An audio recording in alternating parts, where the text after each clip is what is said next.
You have come here, perhaps without fully knowing why.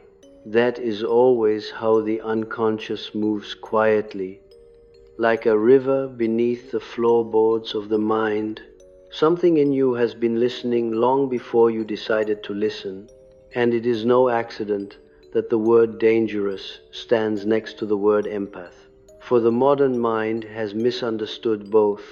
It calls the empath a saint or a victim, and it calls danger something crude, is violent, external, but in the language of depth psychology, danger is not simply the capacity to wound, it is the capacity to awaken.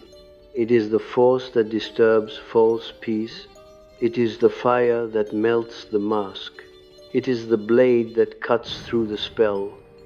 I want you to imagine, if you will, that we are not merely speaking in a hall with walls and chairs. We are speaking in a place older than architecture. We are speaking in that inner amphitheater where the soul listens and the unconscious replies. For there are moments in life when your ordinary personality becomes too small to contain what is trying to emerge. You have felt this. You have perhaps called it overwhelm, exhaustion, a sudden hatred you cannot explain, a love so immense it frightens you, or a silence that arrives like snowfall and erases the world. These are not moods. These are movements of the psyche. These are the tides of the self.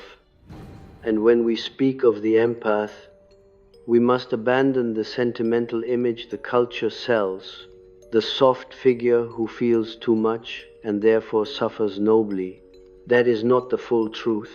The empath, in the deepest sense, is a person whose psychic skin is thin enough that the collective atmosphere enters them. They detect what is not spoken. They sense the shadow of the room. They register the tremor in another's voice before the words appear. This is not simply sensitivity, it is a kind of clairvoyance of the human, and clairvoyance is never innocent. It can become medicine, or it can become poison. It can become sacrifice, or it can become domination.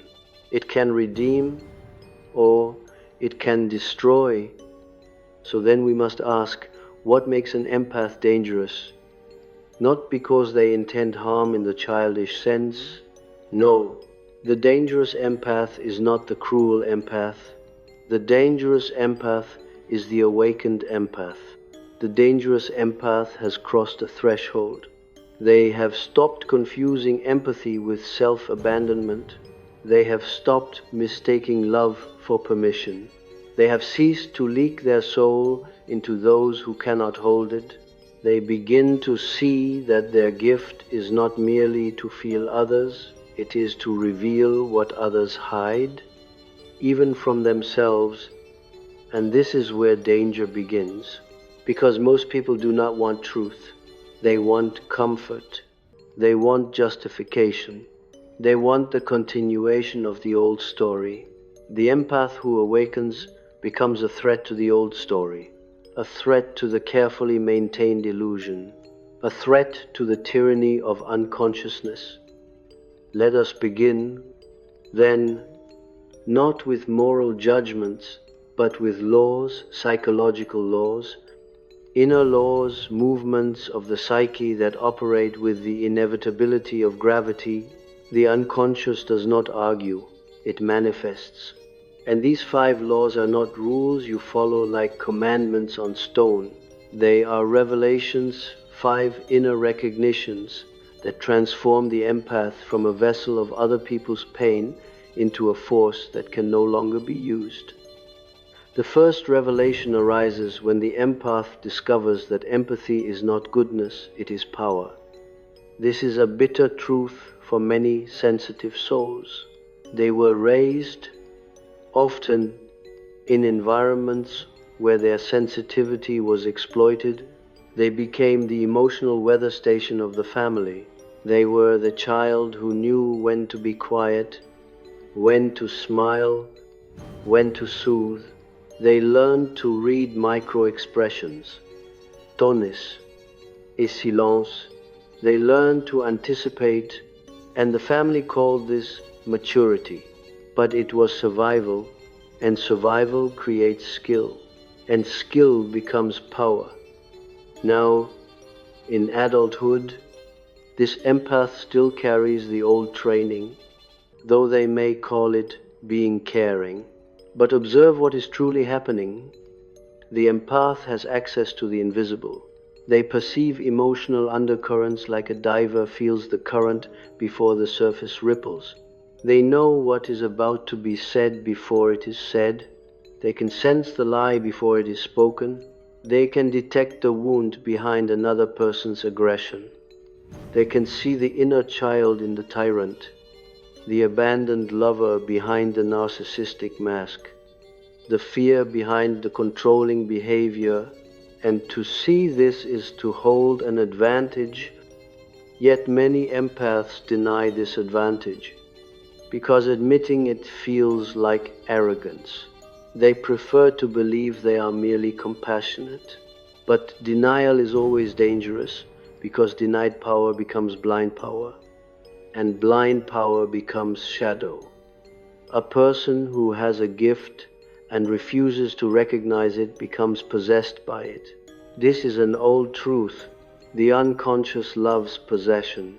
It loves to take what is unowned and use it as fate. So the empath who says, "I am not powerful, I am just sensitive," becomes unconsciously powerful without restraint, without clarity, without ethical relation to the gift. They may manipulate without meaning to. They may evoke confession simply by existing. They may draw obsession and resentment. They may become the mirror that others cannot tolerate. And then they wonder why they are attacked, why they are blamed, why people feel exposed around them. Do you see? Empathy is not merely kindness. It is psychic perception. And psychic perception is power. And power, when unintegrated, creates a peculiar field around a person. Others feel it. They may not know what they feel, but they feel it. They feel seen. They feel read. They feel transparent. And human beings do not like transparency unless they are already free. This is why the awakened empath becomes dangerous. Because they stop apologizing for seeing. They stop shrinking their perception to protect other people's comfort. They realize that their ability to feel is not a curse but a sword, and they begin to wield it, not to harm, but to clarify. Imagine a dream. In the dream, you are holding a lantern in a dark forest. All your life you believed the lantern was for others. So you walked ahead of the group, lighting the way, exhausted, burned by the responsibility. But then something changes. You realize the lantern is also a weapon because it exposes what hides. The wolves do not fear your body. They fear your light. They fear being seen. And suddenly you understand your empathy has always been dangerous to those who live by shadow. They just relied on you never knowing it. Then comes the second movement of the soul. The empath discovers that their compassion must include themselves. Or it becomes a pathology. Many people do not want to hear this. They want their compassion to be pure, untainted, selfless. But the psyche does not work with ideals. It works with wholeness, and wholeness includes the self. Compassion that excludes the self is not love, it is self-erasure. It is a religion of disappearance. It is a sacrifice offered to the gods of approval. It is the wounded child trying to earn safety by becoming useful. This is why so many empaths feel drained. They are not drained because they feel too much. They are drained because they give too much without boundaries. They confuse feeling another's pain with taking responsibility for another's pain. And here we must be ruthless in our clarity. You are not meant to carry what is not yours.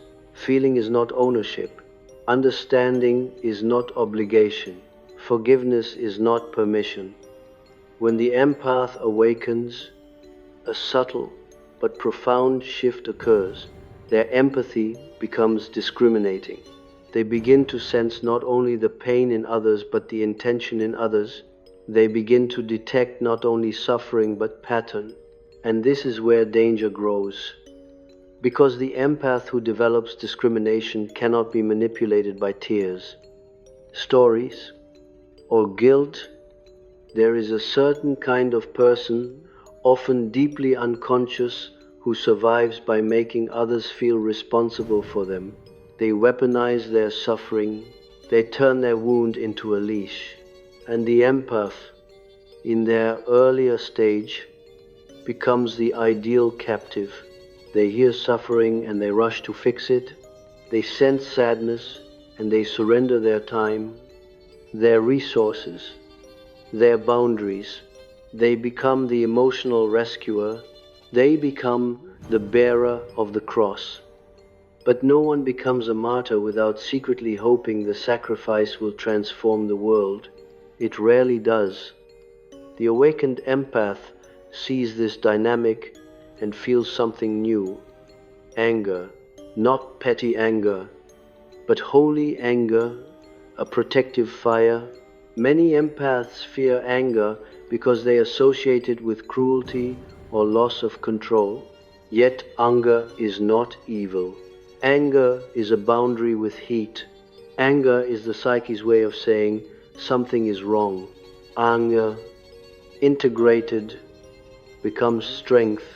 Anger, denied, becomes depression.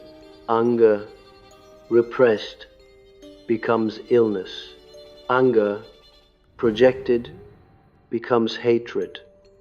But anger, honored, becomes the sword of discernment. So the second law is born in the empath. Compassion without boundaries is not virtue, it is self-betrayal. And self-betrayal breeds shadow. The empath who betrays themselves becomes resentful, passive-aggressive, exhausted, secretly contemptuous. They may smile while dying inside. They may help while wishing harm. This is not because they are bad. It is because their goodness has been forced into the role of prison guard. When they awaken, they stop betraying themselves. And this is dangerous to everyone who depended on their self-betrayal. For those who feed on your guilt do not want your healing. Those who benefit from your exhaustion do not want your rest. Those who need you to be confused do not want your clarity. I have seen this countless times in analysis. The moment the empath begins to say no, the world reveals its true face. People who said, "You're so kind," suddenly say, "You're selfish." People who praised your generosity suddenly punish your boundaries. This is not a tragedy, it is the revelation. The veil falls, and the empath realizes that many relationships were not built on love, but on access. This is dangerous knowledge. It changes everything. Now, the third revelation emerges like a shadow rising from the floor. The empath becomes dangerous when they integrate their own darkness. You must listen carefully here, because this is where sentimentality dies. The empath is often identified with light, but anyone who identifies only with light becomes naive. And naivety is an invitation to possession. The psyche demands balance. Where there is extreme light, there is extreme shadow. The empath, who is often deeply moral, deeply conscientious, deeply aware of pain, tends to disown aggression. They disown selfishness. They disown desire for power. They disown the wish to hurt those who hurt them. They disown revenge. And this disowned content becomes the shadow. And what happens when shadow is repressed? It does not disappear. It operates underground. It erupts. It chooses partners and situations that force it into expression. It creates strange accidents. It creates betrayal. It creates compulsions. It creates the repeated pattern of being used. Why? Because the psyche is wiser than the ego. The psyche knows you cannot become whole while pretending you are only good, so it arranges lessons, and these lessons are often cruel to the ego because they shatter the self-image. They force you to confront what you denied. The empath, in the early stage, is kind but powerless. They believe kindness will protect them. They believe understanding will soften the predator. They believe their love will heal the wounded. But predators do not heal because of your love. They use your love as a tool, and the empath, when repeatedly wounded, reaches a crossroads. Either they become bitter and shut down their gift, or they become whole and integrate their shadow. To integrate shadow does not mean to become cruel. It means to stop pretending you are incapable of cruelty.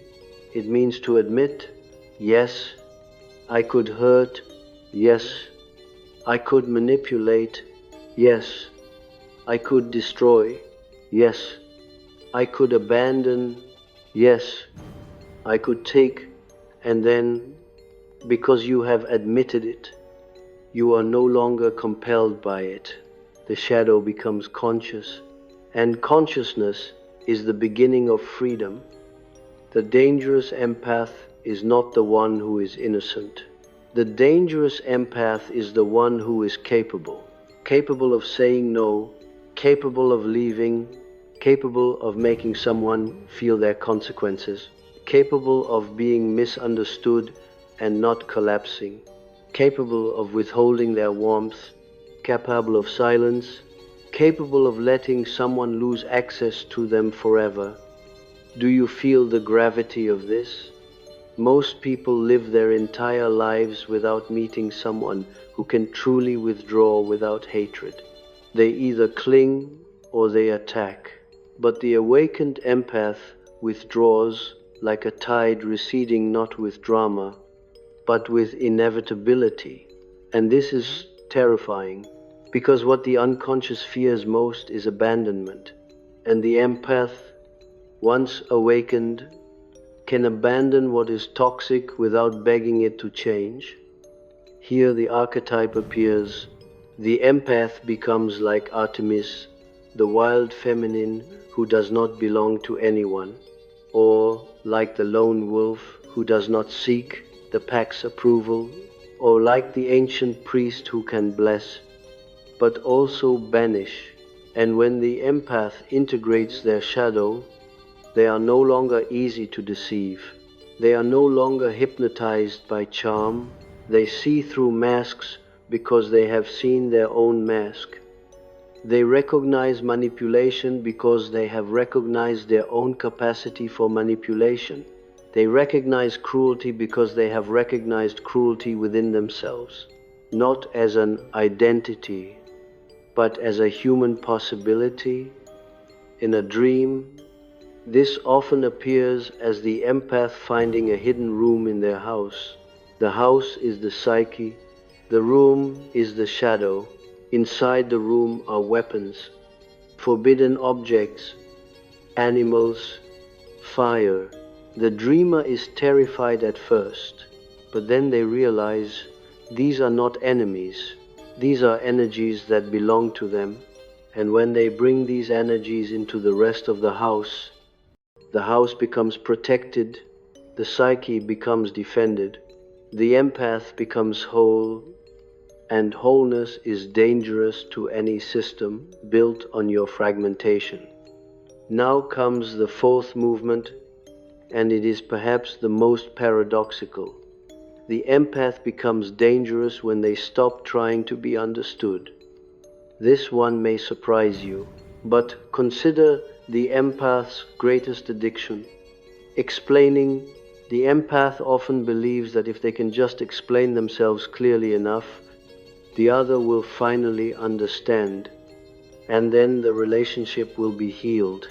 They pour words like water into a desert.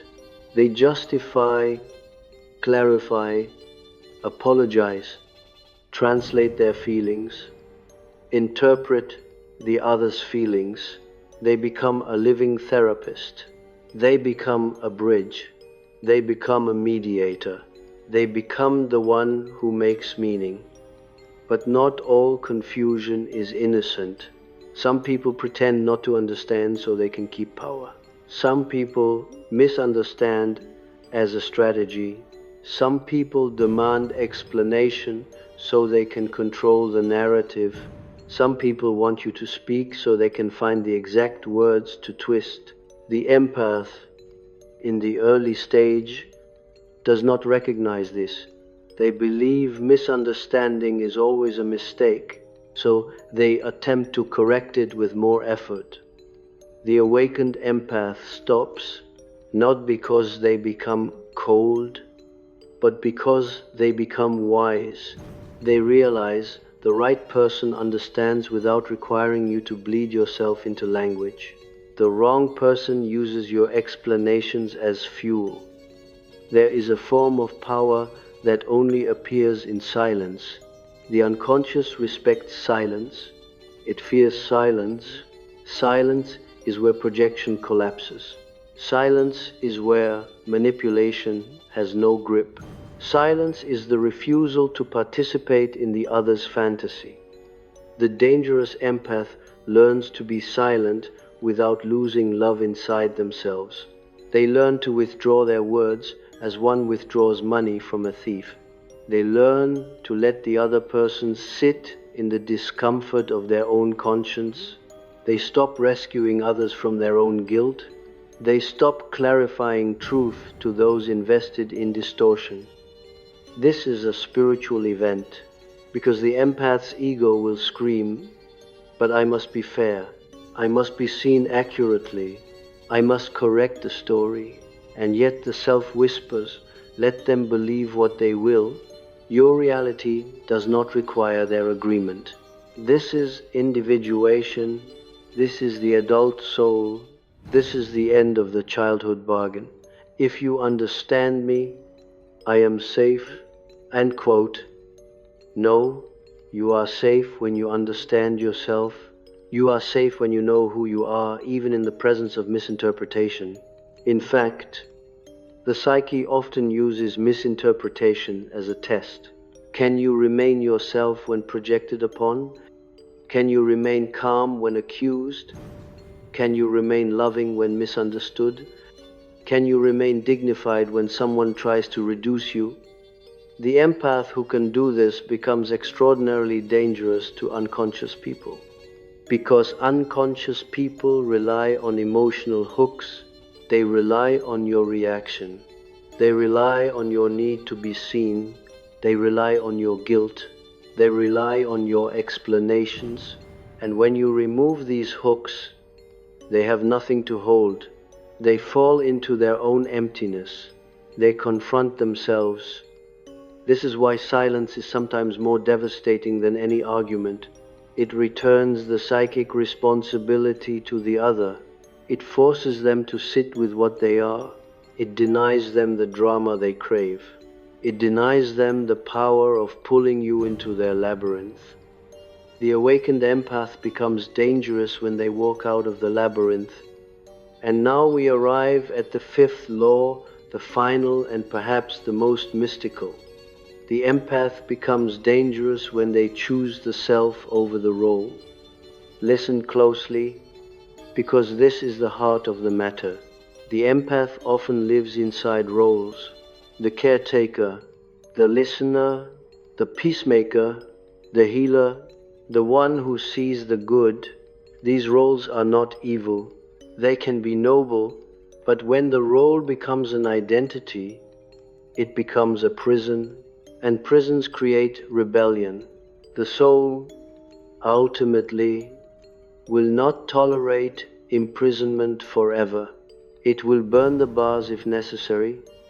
The empath, particularly one formed in a wounded family system, learns that their value comes from what they provide.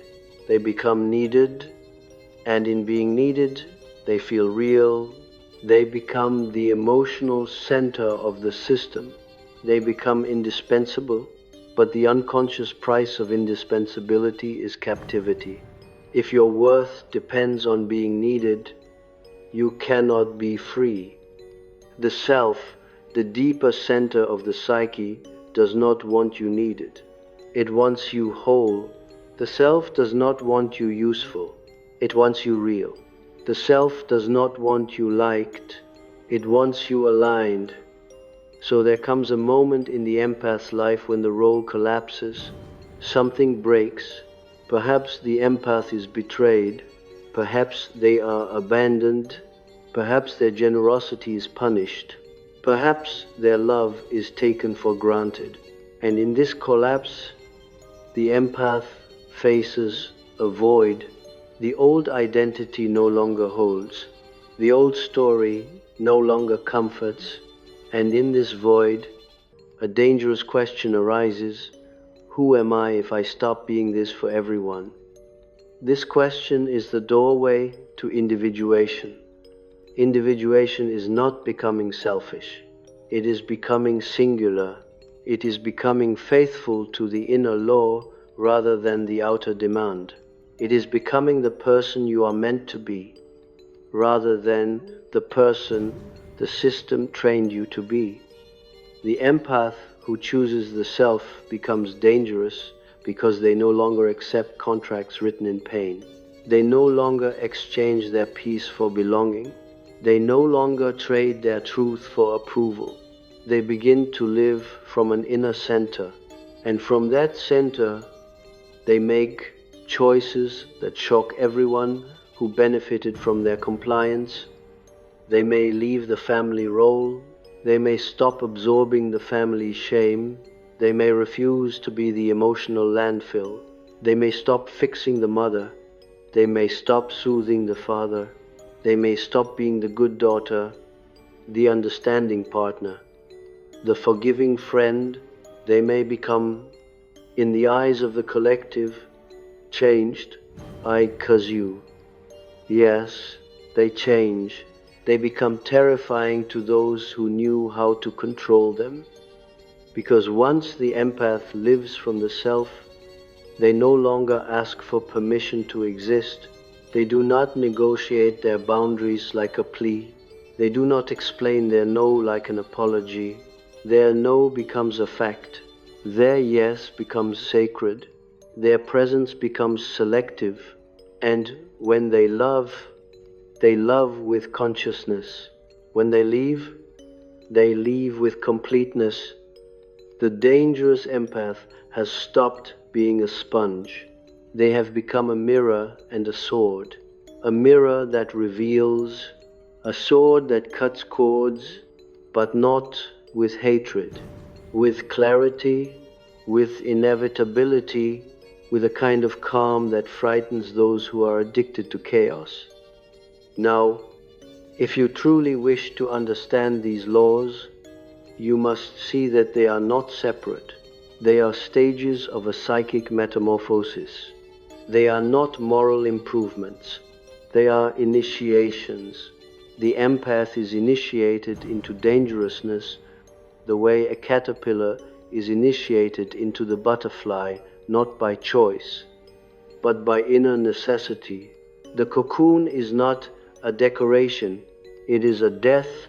The old self dissolves. The old identity becomes liquid, and something else forms. So I ask you, have you felt this dissolution? Have you felt yourself changing in ways you cannot fully articulate? Have you felt your old compassion turning into discernment? Have you felt your old guilt turning into anger?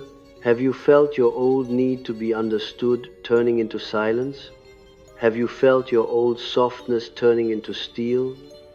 Many empaths fear this transformation. They think, if I become dangerous, I will become bad. But dangerousness is not badness. Dangerousness is integrated power. Dangerousness is the end of unconscious sacrifice. Dangerousness is the birth of self-respect. In the psyche, respect is not requested. It is radiated. It is an aura that arises when your inner and outer align. People treat you according to what you tolerate. And the empath who awakens stops tolerating the betrayal of their own soul. Let us deepen this further, because the unconscious is not content with slogans. It wants images. It speaks in dream language. So I will give you a series of inner pictures that correspond to the 5 laws, not as a list, but as a procession of symbols, like figures emerging from mist. The first image is a child holding a compass in a storm. The child stands among adults who are shouting, collapsing, blaming each other. The compass trembles in the child's hand. The child does not know how, but the compass always points toward truth. This is empathy as power. The empath is the one who senses where reality is, even when everyone else is lost. But if the child grows up believing they must use the compass to save everyone, they become exhausted. When the child becomes an adult and realizes the compass belongs to them, the storm changes. They walk out of it. The second image is a priestess at a well. People come to drink. They take and take. The priestess smiles. Though her lips crack, her hands bleed, the well begins to dry. Then one day she puts a lid over the well. She guards it. People scream. They accuse her of cruelty, but the well refills. This is compassion with boundaries. It feels violent to those who expect access. It feels holy to the soul. The third image is a wolf standing beside a lamb. The empath has always tried to be the lamb, but the lamb is eaten. The empath then becomes a wolf in the dark, biting everything, mistrusting all. But wholeness is neither lamb nor wolf alone. Wholeness is lamb with wolf. It is innocence protected by ferocity. It is kindness that can defend itself. This is the integrated shadow. The fourth image is a mirror in a room full of masks. Each mask approaches the mirror and hopes the mirror will reflect its fantasy. But the mirror reflects truth. The masks become furious. They throw stones. The mirror does not speak. It simply reflects. This is silence. This is the end of explaining. The fifth image is a woman stepping out of a theater. The stage is full of family members, lovers, friends, each shouting lines, "Be this, do that, stay here, fix me." The woman walks out. She does not burn the theater. She does not curse the actors. She simply leaves. Outside, there is night sky. There are stars. She breathes. She belongs to herself. This is the self over the role. Now, you may wonder, if these are laws, why do so few empaths become dangerous? Because the passage is painful. It requires grief.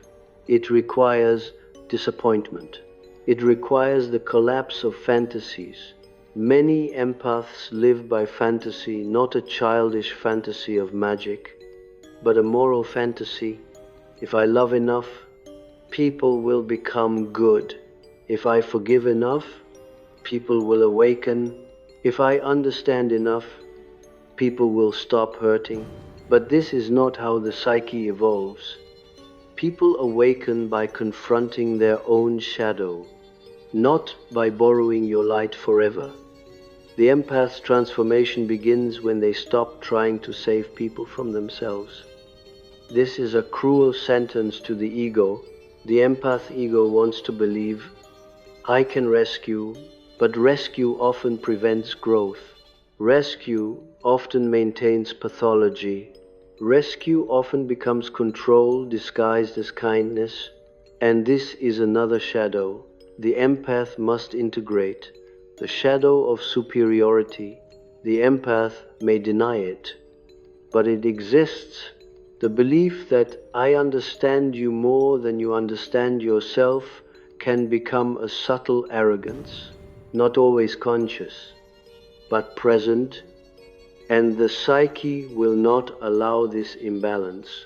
The psyche will humble the empath. It will show them their own blind spots. It will force them into situations where their empathy is not enough, and then they will learn the final humility. You cannot save someone who refuses to face themselves. When the empath accepts this, they become dangerous, because they stop being a tool for avoidance. They stop being the emotional anesthetic. They stop being the escape hatch. They become, instead, a catalyst. A catalyst is dangerous because it accelerates transformation. In chemistry, a catalyst is not the substance that becomes consumed. It is the substance that makes the reaction possible. The awakened empath becomes a catalyst. Their presence forces truth. Their boundaries force accountability. Their silence forces confrontation. Their departure forces mourning. And this is why the dangerous empath is often hated by the unconscious collective. Not because they are evil, but because they are inconvenient. They disturb the system. They refuse to play the old game. They refuse to pretend. But let us not become romantic. The dangerous empath pays a price. They lose people. They lose the comfort of being liked. They lose the illusion that love is always reciprocated. They lose the old identity. They become lonely for a time because their old relationships were built on their old wounds. Loneliness is not a punishment. It is a purification. It is the soul's fasting. It is the period where the psyche reorganizes itself. It is the desert where false attachments fall away. The empath who cannot tolerate loneliness will return to their old cage, because the cage at least contains noise. But the empath who can tolerate loneliness becomes initiated. They become sovereign. Sovereignty is dangerous. Now, I want to speak directly to the part of you that fears your own danger. Many empaths fear becoming cold. They fear becoming like those who hurt them. They fear losing their tenderness. But tenderness is not the same as availability. Tenderness is not the same as submission. Tenderness is not the same as self-sacrifice. In fact, the highest tenderness is often the ability to say, no, I will not participate in what destroys me. That is tenderness toward the soul. That is compassion toward the inner child. That is love toward the self. And here the mystery deepens, because when the empath awakens, their empathy changes. It becomes less personal, less entangled. It becomes archetypal. They begin to see others not merely as individuals, but as expressions of universal patterns. They begin to witness the narcissist not merely as a villain, but as a person possessed by the archetype of hunger. They begin to witness the controlling partner not merely as cruel, but as haunted by abandonment. They begin to witness the family dynamic not merely as dysfunctional, but as an ancient myth repeating itself, the scapegoat, the golden child, the tyrant, the victim, the silent witness. This mythic perception brings a strange peace. The empath stops taking everything personally. They stop believing they are the cause of others' behavior. They stop interpreting every conflict as a failure of love. They see the larger drama. They see the gods moving. They see the archetypes at play. And yet, this peace is dangerous because it removes the hooks. When you no longer take it personally, you are harder to control. When you no longer need approval, you are harder to manipulate. When you no longer fear conflict, you are harder to dominate. This is why I say the empath becomes dangerous not by becoming less empathic, but by becoming more conscious. Conscious empathy is not an open wound. It is an instrument. It is a lens. It is a flame held inside a lantern rather than spread everywhere like wildfire. Now let me speak of a particular shadow that often haunts the empath, the fear of being seen as selfish. This fear is ancient. It comes from the childhood experience where the empath's needs were inconvenient. They learned to suppress desire. They learned to hide hunger. They learned to be good. But goodness in such a system is often a mask forced on a child to keep the adults comfortable. The child learns, my needs are dangerous. My anger is dangerous. My truth is dangerous. And so they bury these energies. Later, when the empath begins to claim their life, they feel guilt, they feel shame, they feel as though they are committing a crime. But the crime is not real. It is a spell.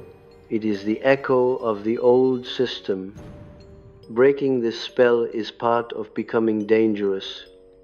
Because every time you choose yourself, the old system inside you will protest. It will say, you are abandoning them, but you are not abandoning them. You are abandoning the role. You are abandoning the prison. You are abandoning the contract that demanded your suffering in exchange for belonging. When you break that contract, you are reborn, and rebirth is always dangerous to the old world. I want to bring you now into a deeper psychological realism. The empath's dangerousness does not mean they become invincible. It does not mean they never hurt. It does not mean they never fall into old patterns, but it means they can see the pattern sooner. They can forgive themselves sooner. They can return to center sooner. They can choose differently. And in the realm of relationships, this changes everything. The old empath stayed too long. The awakened empath leaves earlier. The old empath explained endlessly. The awakened empath observes quietly. The old empath gave second chances until the soul collapsed. The awakened empath gives one chance and then watches behavior. The old empath confused intensity with intimacy. The awakened empath values consistency over drama. The old empath tried to heal others.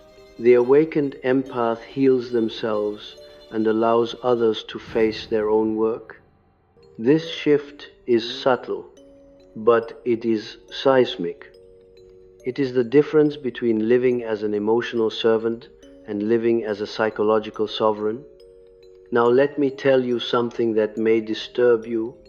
When the empath awakens, they become attractive in a new way. Their energy changes. They no longer radiate need. They radiate presence. They no longer radiate, please choose me. They radiate, I choose myself. Hymiscally. This is magnetic. It draws healthier people, but it also draws predators, because predators sense power. They sense rarity. They sense a soul that is valuable. They may approach the awakened empath with greater sophistication. They may appear more charming, more spiritual, more wounded, more different, and here the empath must apply the laws, not as intellectual ideas, but as inner organs. The first law, recognize your gift as power so you do not deny what you see. The second law, compassion must include you, so you do not sacrifice your boundaries. The third law, integrate shadow so you do not become naive, and so you do not become cruel. The fourth law, stop trying to be understood so you do not become trapped in explanation. The fifth law, choose the self so you do not become a role again. This is the alchemy. And perhaps you see now why I call these laws. They are not preferences. They are necessary for the empath's survival in a world of unconsciousness. The dangerous empath is not dangerous because they hurt people. They are dangerous because they stop letting people hurt them. And for the unconscious world, that is a revolution. Now I will speak to the mystical dimension, because Jung is never merely a psychologist. He is an explorer of the sacred. The empath's awakening is not only psychological, it is spiritual, because the empath's gift often comes with a particular destiny to serve as a bridge between worlds, between the spoken and the unspoken, between the conscious and the unconscious, between the personal and the archetypal. But the bridge is not meant to be lived on, the bridge is meant to be crossed. Many empaths live on the bridge, they remain between worlds, they never fully choose themselves. They remain in limbo, always mediating, always understanding, always translating, but the self eventually demands, cross, end quote, cross into yourself, cross into solitude, cross into your own life, cross into your own desire, cross into your own creative work, cross into your own truth. When you cross, you become dangerous because you no longer belong to the collective. The collective loves to own empaths. It loves to say, you are so caring. You must care for us. It loves to say, you understand, so you must forgive. It loves to say, you feel, so you must absorb. But the empath who crosses into themselves no longer belongs to this expectation. They become a free psyche. And a free psyche is the most dangerous thing on earth, because a free psyche cannot be bribed by approval or threatened by rejection. It cannot be hypnotized by guilt. It cannot be controlled by chaos. It cannot be enslaved by role.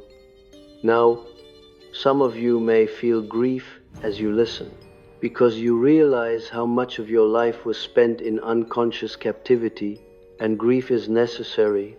Grief is the funeral of the old identity. Grief is the price of becoming real. But grief is also the beginning of joy, because the awakened empath discovers something astonishing. When you stop pouring your life into those who cannot hold it, your life returns to you, energy returns, creativity returns, desire returns, play returns, sexuality returns, spiritual connection returns, the body relaxes, the nervous system heals, the soul breathes, and this return is what the unconscious world fears. It fears your return to yourself, because when you return to yourself, you are no longer available as a resource.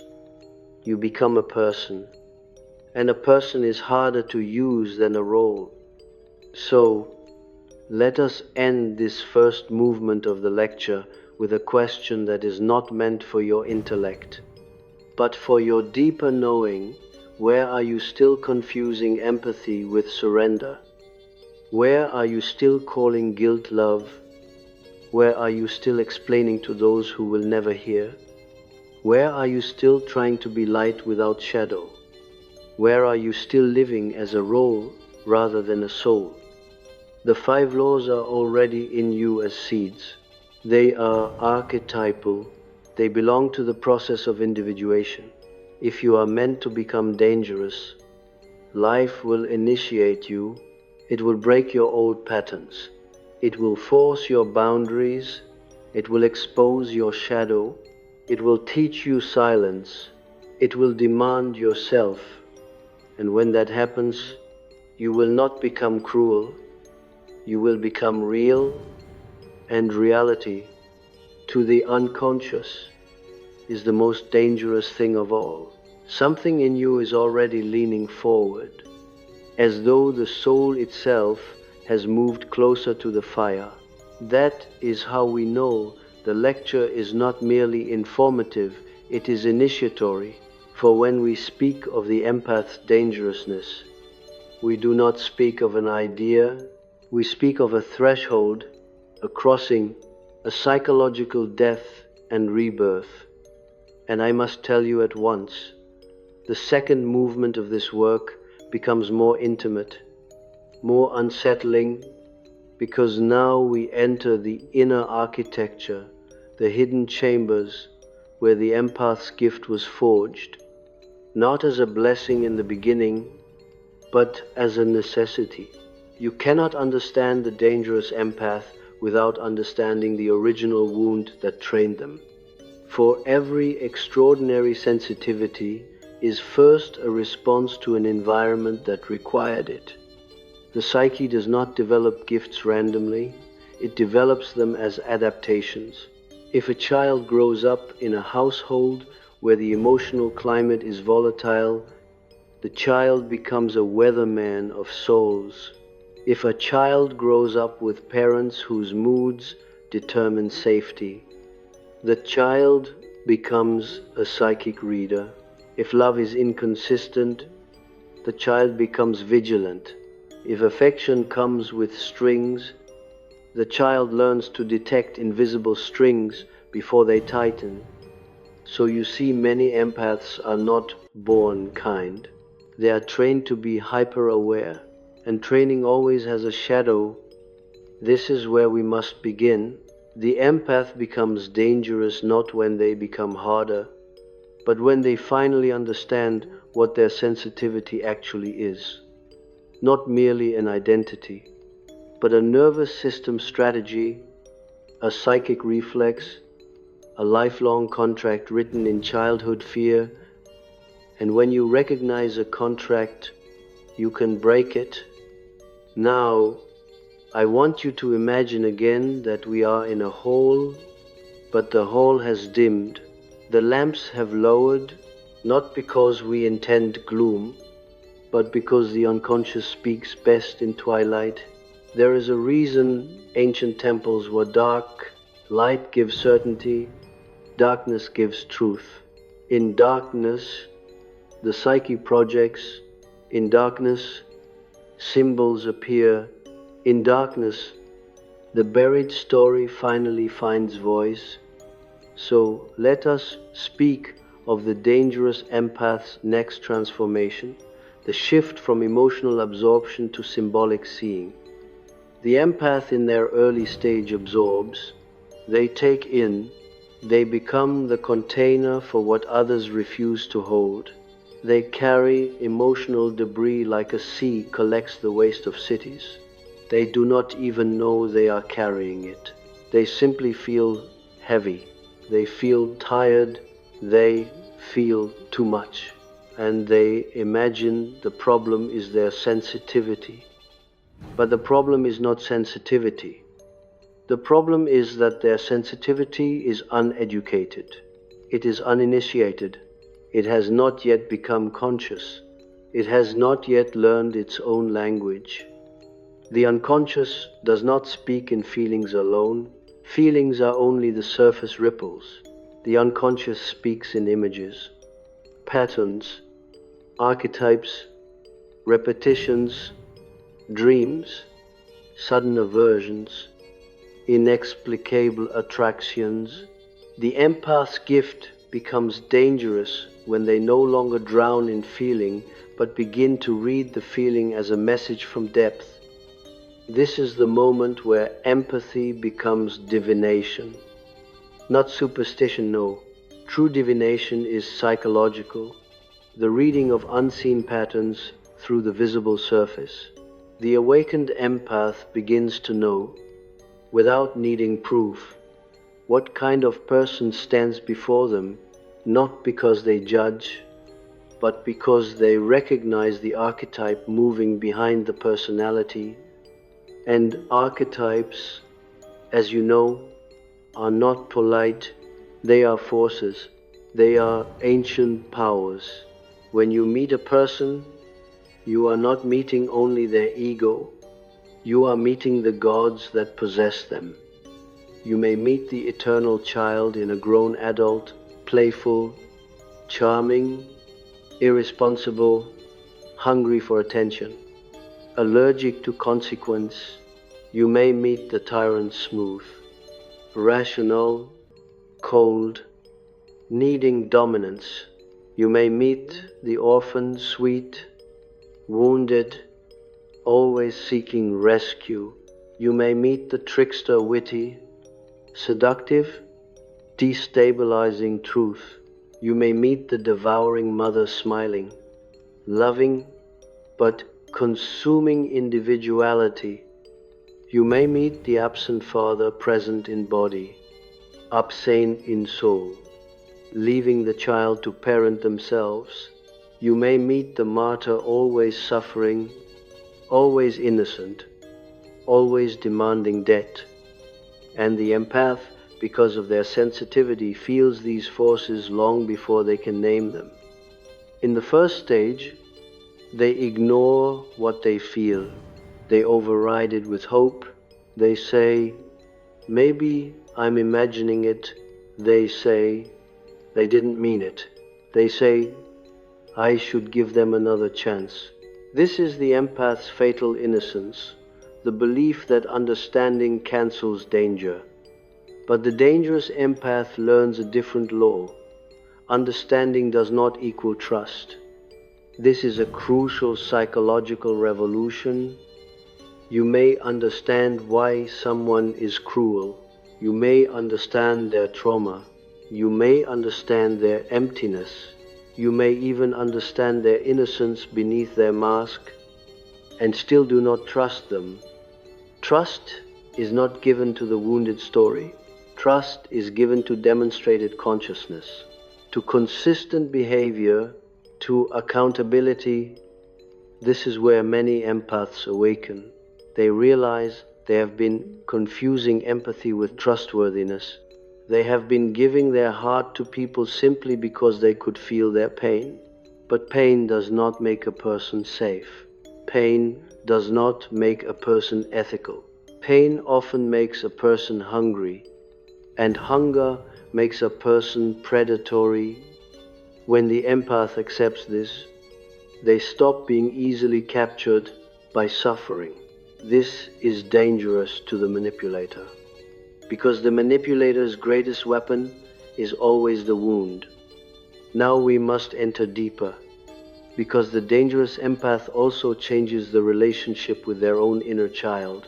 This is not optional, it is the core, for the empath's life is often ruled by a secret inner child who still believes, if I can make everyone okay, I will be safe. End comma. This inner child is innocent, but it is also tyrannical. It demands constant vigilance. It demands constant fixing. It demands constant harmony. It becomes an internal dictator disguised as kindness.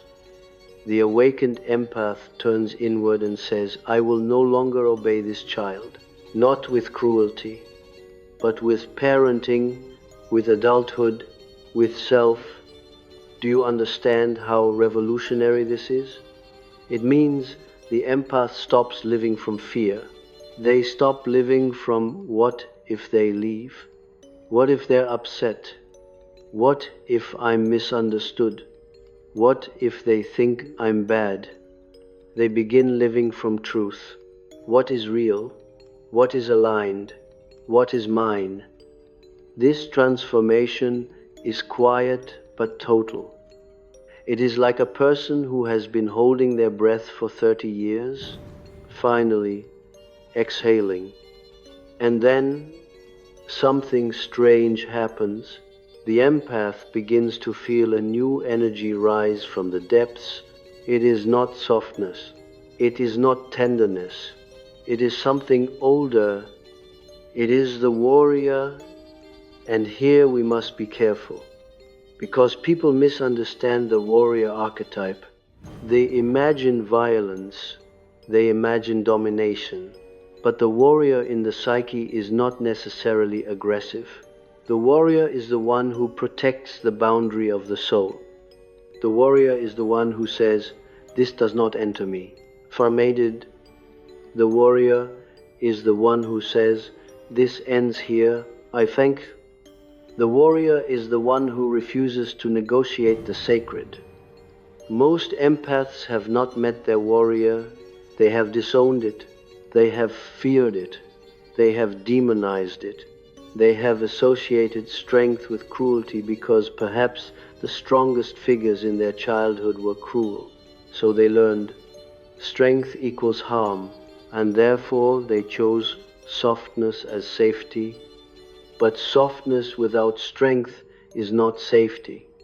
It is vulnerability without protection. It is an open door in a city of thieves. So the dangerous empath becomes dangerous when they reclaim the warrior. Now, this reclamation does not appear like a speech. It appears like a shift in the eyes. It appears like a no that is not trembling. It appears like an exit without apology. It appears like a refusal to repeat the old conversation. And when this happens, the world reacts. People sense the shift, even if you say nothing. They feel the energetic boundary. They feel the withdrawal of access. They feel the end of emotional availability. They call you changed. Is H's? Yes, changed. But what they truly mean is, you no longer obey the role I assigned you. And this is the place where the empath's dangerousness becomes unmistakable.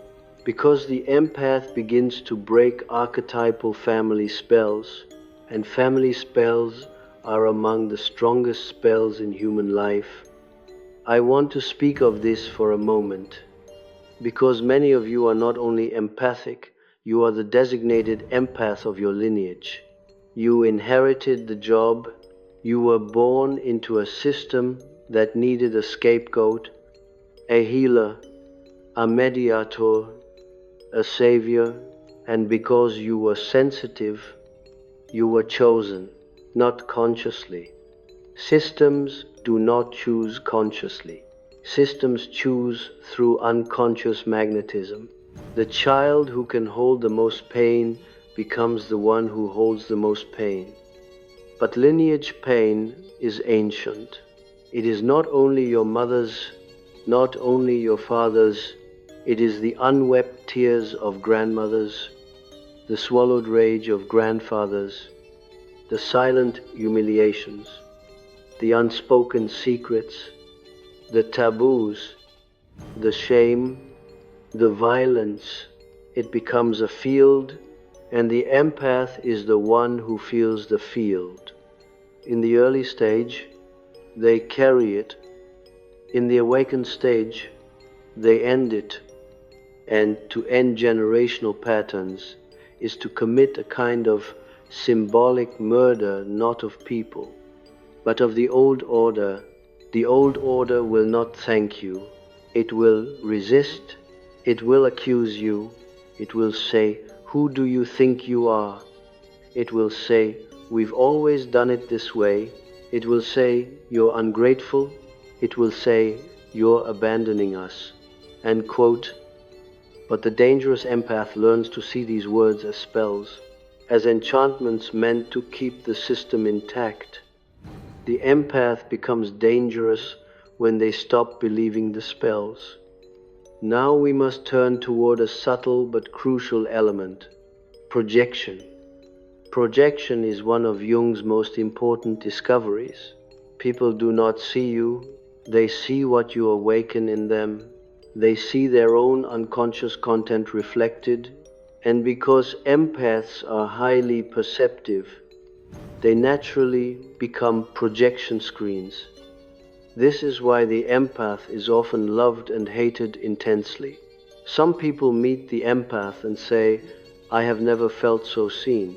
Others meet the empath and say, "Something about you irritates me." Why? Because the empath's presence activates the other's unconscious. If you are a person who has buried your sensitivity, the empath reminds you of your buried sensitivity, and you may resent them. If you are a person who has buried your shame, the empath's clarity makes you feel exposed. If you are a person who has buried your guilt, the empath's presence makes you feel judged, even if they are not judging. This is why the empath's dangerousness is not always about action. Sometimes it is about being.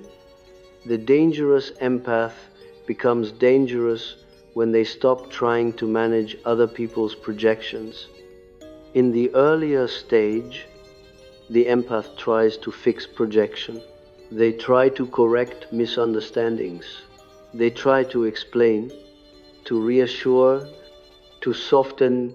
They try to be safe. But the awakened empath sees projection belongs to the projector. If someone sees you as cruel because they cannot tolerate your boundary, that is their projection. If someone calls you selfish because you stopped rescuing them, that is their projection. If someone calls you cold because you stopped explaining, that is their projection. The dangerous empath stops carrying other people's projections like a backpack of stones. They return it. And returning projection is one of the most dangerous acts in human life, because it forces the other to face themselves. Now, let me take you into a dream that often appears in those who are undergoing this transformation. In analysis, I have heard versions of it many times. The dreamer is in a house with many rooms. At first, they live in a few rooms, only the polite rooms, the acceptable rooms, but then they discover the basement. The basement is full of locked doors, and behind one door they hear growling. They are afraid, yet they feel compelled to open it. They open it, and inside is an animal, sometimes a wolf, sometimes a panther, sometimes a lion. The animal looks at them. It does not attack. It recognizes them. It is theirs. This animal is the empath's instinct. And instinct is what was suppressed in childhood. Instinct is what says, this person is not safe. Instinct is what says, do not answer. Instinct is what says, leave. Instinct is what says, they are lying. But the empath learned to override instinct because they learned that safety depends on pleasing others. So they became logical, they became forgiving, they became understanding. We do too. And they lost their animal. The dangerous empath becomes dangerous when they reclaim the animal. This is not becoming savage, it is becoming alive. And now we arrive at a crucial psychological distinction. The dangerous empath learns the difference between intuition and anxiety. In the early stage, the empath's nervous system is so overstimulated that they confuse intuition with fear. They second guess, they doubt, they spiral, they say, maybe I'm paranoid, But intuition is calm, it arrives quietly, it is a knowing without noise. Anxiety is noisy, it is frantic, it lopes. The dangerous empath learns to listen to the calm knowing. They stop arguing with it. They stop calling it overthinking, end quote. They stop letting charm override the body's warning. This is where the empath becomes nearly impossible to deceive. Because deception always requires one thing: the victim must doubt their own perception. That is the essence of manipulation, to make you distrust your own knowing. And the empath has been trained to doubt themselves. They were gaslit in childhood, subtly or overtly. They were told they were too sensitive. They were told they were dramatic. They were told that didn't happen. They were told you're imagining things, Eda's litter. So they grew into adults who apologize for their own intuition. But the awakened empath stops apologizing. They say inwardly, if I feel it, it is real. It may not be fully conscious yet, but it is real. I thank to. This is terrifying to manipulators, because manipulators need you uncertain. Now I will tell you something that many of you must hear. The dangerous empath stops negotiating with disrespect. This is perhaps the most practical manifestation of all these laws. The empath in the early stage tries to talk it out, even when the other is disrespectful. They try to explain how they feel. They hope the other will suddenly become human. They hope empathy will awaken empathy. But disrespect is not a misunderstanding. Disrespect is a revelation. It reveals how the other truly sees you. It reveals how they truly value you. It reveals what they believe they can get away with. And when the empath stops negotiating with disrespect, they become dangerous. Because they do not fight, they do not plead, they do not explain, they simply remove access, and access is the currency of emotional power. People do not fear your anger as much as they fear your withdrawal, because anger still means engagement. Anger still means they matter. Anger still means they can pull you. Withdrawal means you no longer exist to me. Don't. This is the empath's most dangerous weapon. Not cruelty, not revenge, but non-participation. The dangerous empath learns to become psychologically unavailable to those who are unsafe. And this is not avoidance. It is hygiene. It is spiritual cleanliness. Now, I sense that some of you may feel discomfort because you fear becoming heartless. But let me speak clearly. The dangerous empath is not heartless.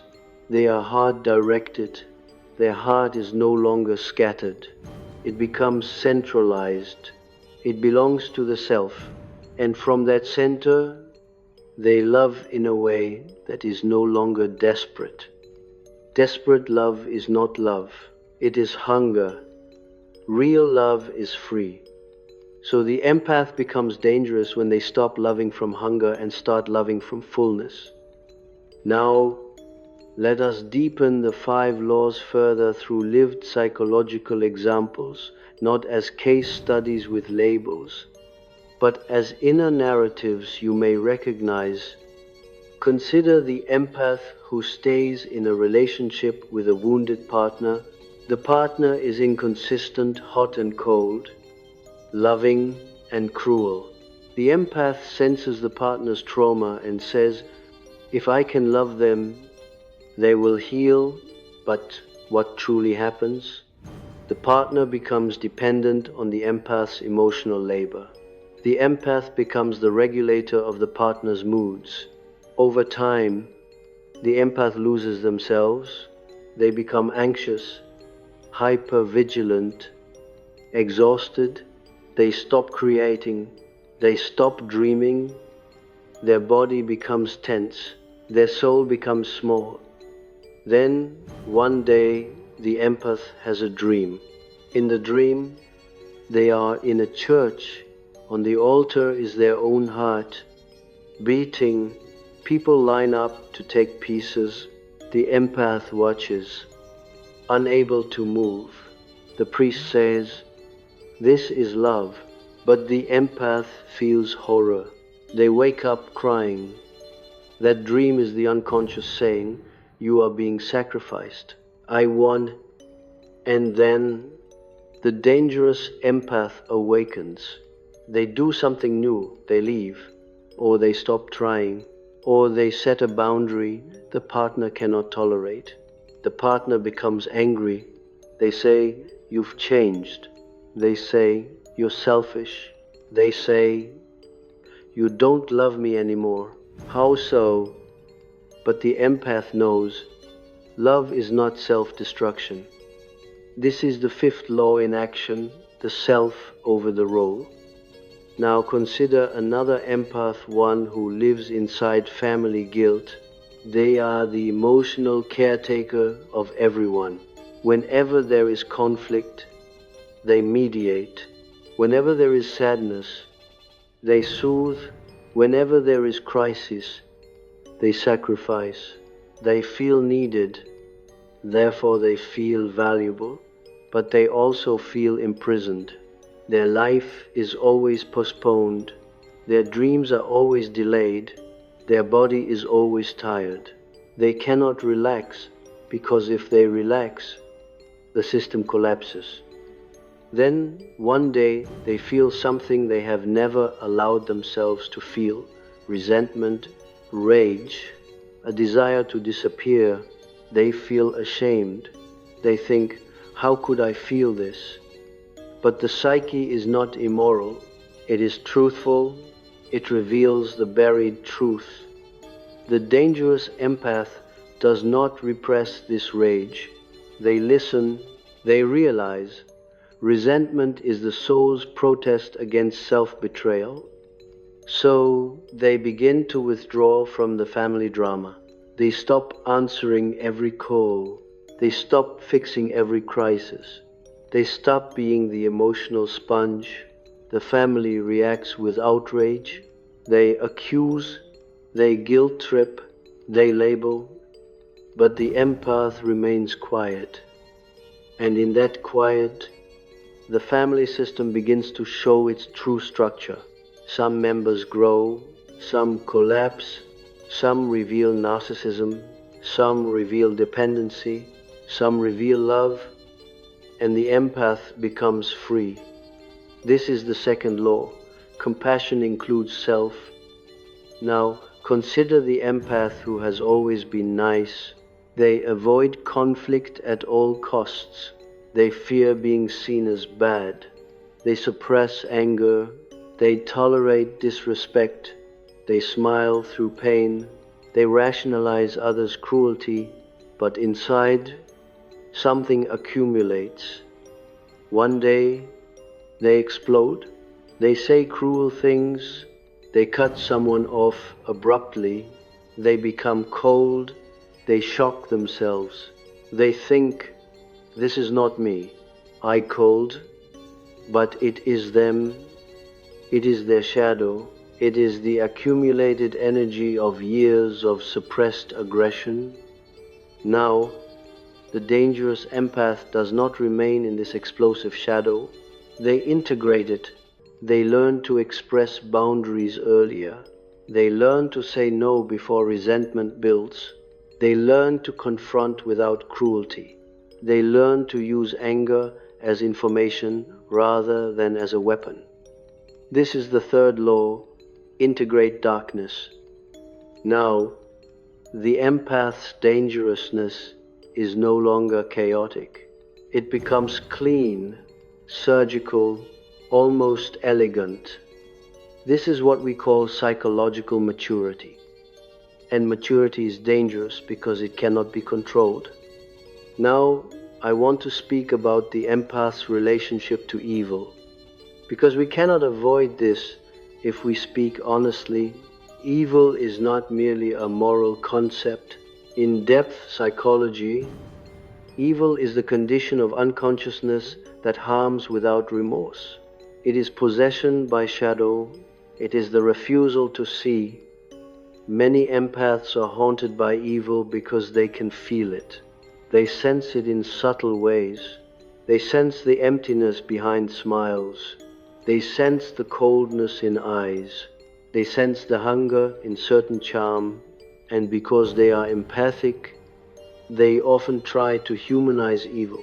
They try to find the wound. They try to heal it. But evil does not ask for healing. Evil asks for access. This is why the dangerous empath learns a terrifying truth. Not everyone wants to heal. This is painful because the empath's heart wants to believe all souls want light. But some souls are addicted to darkness. Some souls enjoy control. Some souls enjoy manipulation. Some souls enjoy pain because pain gives them sensation, power, proof of existence. The empath must learn to stop offering pearls to those who eat stones. This is not cynicism, it is discernment. Discernment is dangerous. Now, let us examine the empath's dangerousness in the realm of sexuality, because sexuality is not separate from psyche. It is psyche in flesh. Many empaths experience sexuality as a merging. They feel others' desire. They feel others' emotional hunger. They can be pulled into bonds that feel like fate. They confuse intensity with destiny. They feel the archetypal pull of anima and animus. They feel the wound soul magnetism. But the dangerous empath learns to differentiate between soul connection and trauma bond. This is crucial. A trauma bond feels like obsession. It feels like anxiety. It feels like withdrawal symptoms. It feels like you cannot breathe without the other. That is not love. That is addiction. That is the nervous system repeating childhood longing. A soul connection feels peaceful. It feels grounded. It feels like you can be yourself. It feels like freedom. The dangerous empath becomes dangerous when they stop surrendering to intensity. They choose peace, and to choose peace over intensity is to break an archetypal spell. Now, in Jungian terms, much of what we call romantic fate is actually projection. We project our anima or animus onto the other. The empath, because of sensitivity, projects deeply. They see symbols in the other. They see redemption. They see story. They see myth. And they may cling to the myth even when reality is destructive. The dangerous empath withdraws projection. They take back the anima. They take back the animus. They say, "The magic I saw in you belongs to my soul." Unquote. This is one of the most dangerous acts of all. Because when you withdraw projection, the other person collapses into their real self. If their real self is loving, the relationship becomes real. If their real self is empty, the relationship ends. So you see, the dangerous empath's power is not to control others. It is to remove illusions, and removing illusions is dangerous because illusions are how many people survive. Now, let us move deeper into the mystery of the empath's gift. It is not only personal sensitivity, it is also collective sensitivity. The empath often carries the mood of the times. They feel the sadness of the world. They feel the fear in the collective. They feel the rage. They feel the exhaustion. This can create depression that feels personal but is not. The empath becomes an antenna. In the early stage, this makes them overwhelmed. In the awakened stage, this becomes spiritual duty. Not duty as sacrifice, but duty as meaning. The dangerous empath learns to choose where to place their awareness. They stop drowning in collective darkness. They stop consuming fear. They stop being addicted to suffering. They stop scrolling tragedy as though it is moral. They begin to cultivate inner sovereignty. This is dangerous because the collective wants you anxious. Anxiety keeps you controllable. Anxiety keeps you consuming. Anxiety keeps you obedient. A calm empath is revolutionary. A calm empath is dangerous. Now, you may ask, how does the empath become calm without becoming numb? By transforming empathy into compassion. Empathy feels with, compassion holds with clarity. Empathy without boundaries is absorption. Compassion with boundaries is love. So the empath becomes dangerous when they stop absorbing and start holding. Holding does not mean carrying. It means witnessing without merging. This is the sacred container. And the empath is meant to become a sacred container, not a trash bin.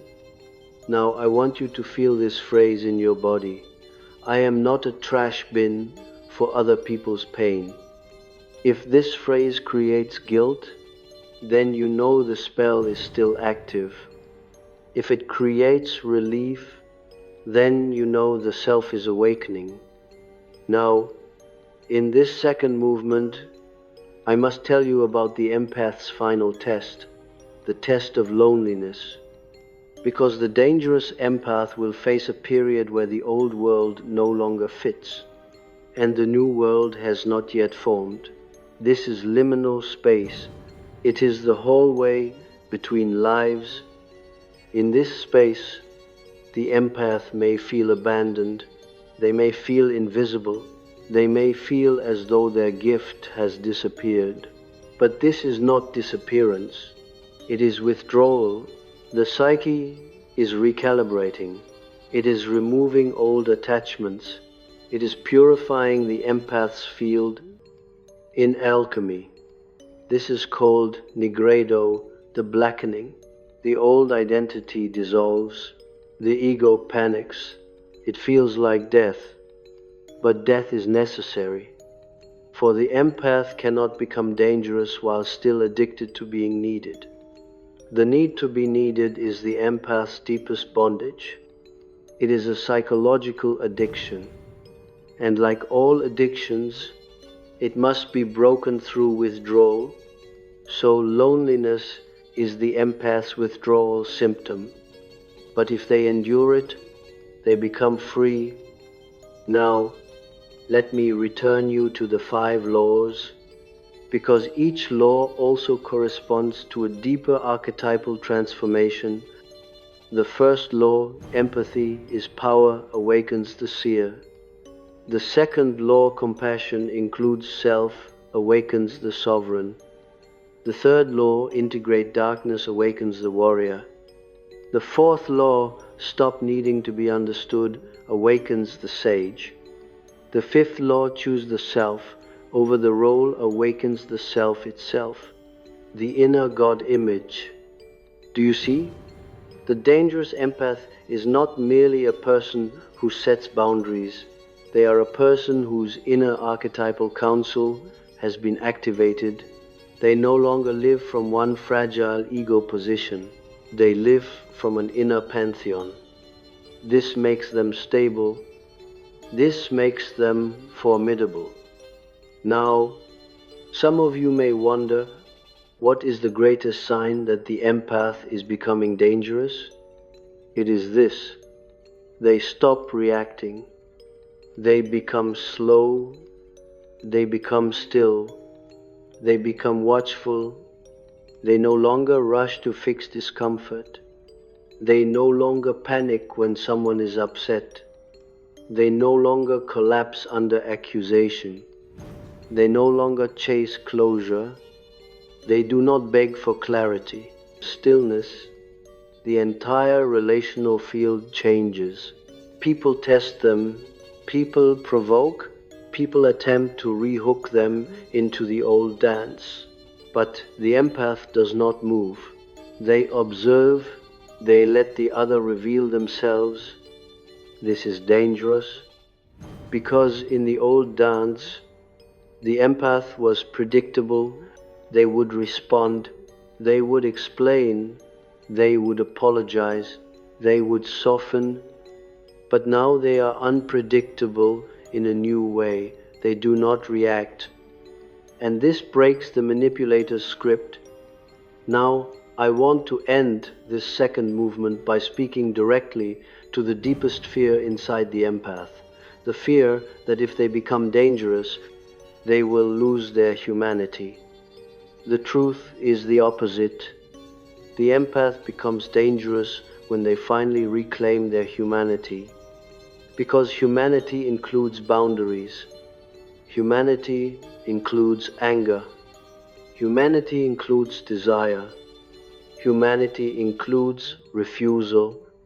Humanity includes the right to be untouched. Humanity includes the right to leave. Only a person who has been trained to be an object fears these rights. So, if you are afraid of becoming dangerous, it is likely because you were trained to be useful rather than real. But the self is calling you, and when the self calls, the empath cannot remain harmless forever. Harmlessness is not holiness. Harmlessness is often fear. True goodness includes strength. True love includes discernment. True empathy includes the ability to walk away. So you are being initiated, and you may already feel it. The quiet revolution inside you is no longer quiet. It is becoming law. It is becoming structure. It is becoming destiny. And in the next movement, we will go even deeper into the sacred paradox that the empath's dangerousness is not merely psychological defense, but an archetypal function to bring unconscious people into confrontation with their own shadow. Whether they like it or not, simply by refusing to carry what is not theirs, you are still here, and that fact alone tells me something about your psyche, for there is a part of you perhaps long buried that is no longer satisfied with mere coping. It wants transformation. It wants the kind of truth that rearranges your inner furniture, that changes what you will tolerate, what you will call love, what you will call destiny. It wants the voice beneath your voice. It wants the self. So now we enter the third movement, and with it, the air becomes stranger, less social, more symbolic, because now we are no longer speaking only about what the empath does in the outer world. We are speaking about what the empath becomes in the invisible world, and I tell you plainly, the dangerous empath is not merely a person with boundaries. The dangerous empath is a person whose presence functions as an initiatory rite for others. Their very being becomes a mirror that forces projection to reveal itself. Their withdrawal becomes a judgment not moral, but psychological. Their silence becomes a tribunal where the other's conscience is called to testify. And this is why the dangerous empath is often experienced as unfair, not because they are unjust, but because they stop participating in the collective agreements that keep people unconscious. You see, most relationships are not built on truth. They are built on unconscious bargains. I will give you warmth if you give me approval. I will forgive you if you do not leave. I will be small if you do not punish me. I will carry your moods if you let me belong. I will become your therapist if you give me crumbs of affection. These are not spoken, but they are lived. And the empath, because of their sensitivity, is often the one who maintains these bargains without even knowing they are bargains. They call it loyalty, they call it love, they call it being the bigger person. For zero, but the psyche has a limit. It cannot betray itself indefinitely without consequence. And when the empath crosses that limit, something happens that is both terrifying and sacred. The bargain breaks. When the bargain breaks, the other person's unconscious reacts, and this reaction is the place where you will truly understand the 5 laws, not as philosophy, but as a lived battlefield of archetypes. Now, the third movement begins with a paradox that the ego hates. The empath's dangerousness often looks like nothing. It looks like stillness. It looks like restraint. It looks like absence. It looks like not answering. It looks like not correcting. It looks like letting the other person sit in their own story without your participation. And because the world is addicted to drama, it does not recognize this as power. But in the language of the psyche, this is the highest power, the refusal to enter the trance. The trance is the unconscious pattern. The trance is the familiar argument that repeats every month. The trance is the guilt that pulls you back. The trance is the one more explanation that becomes a decade. The trance is the role you play so that others do not collapse. The trance is the illusion that if you just love harder, the wounded will become wise. The dangerous empath awakens by stepping out of trance. And stepping out of trance is what breaks the spell. Let us now look more closely at what spell the empath has been under. Because it is not merely personal, it is archetypal.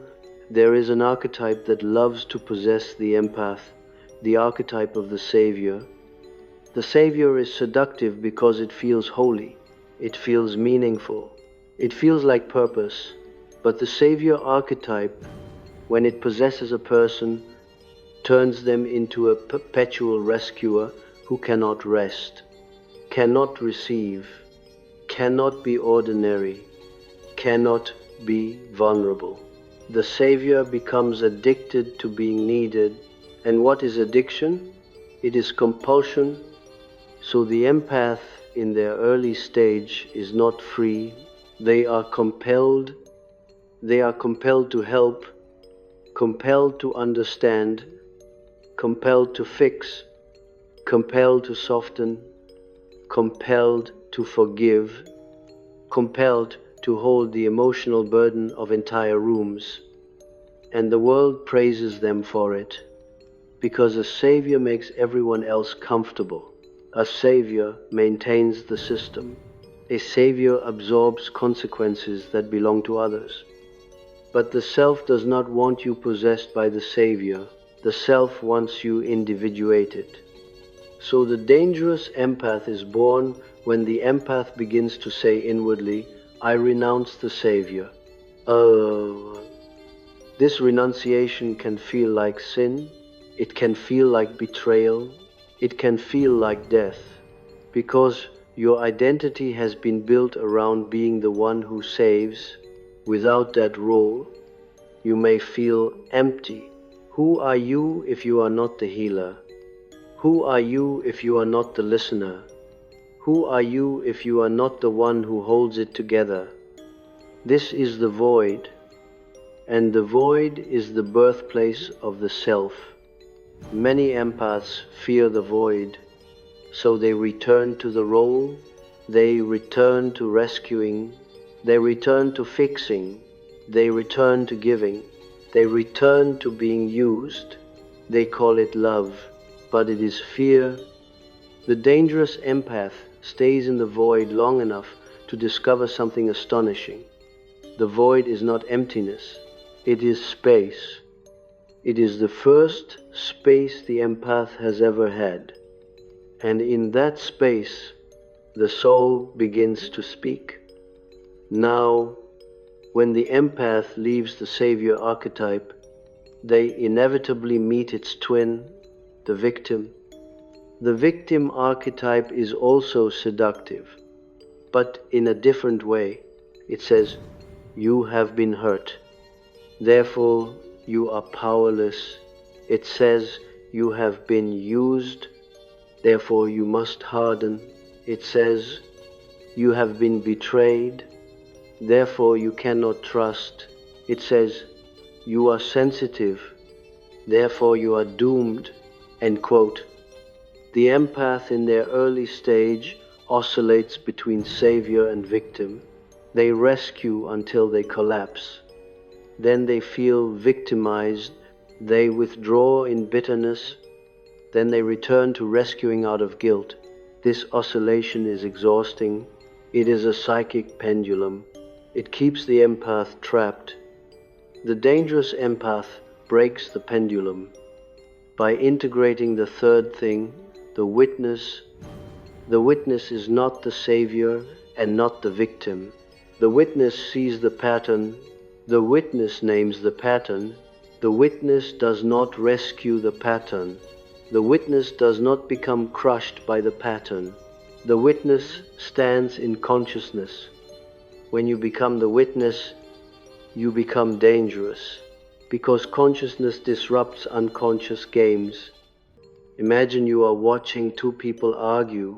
One provokes, the other reacts. They escalate. They repeat the same phrases.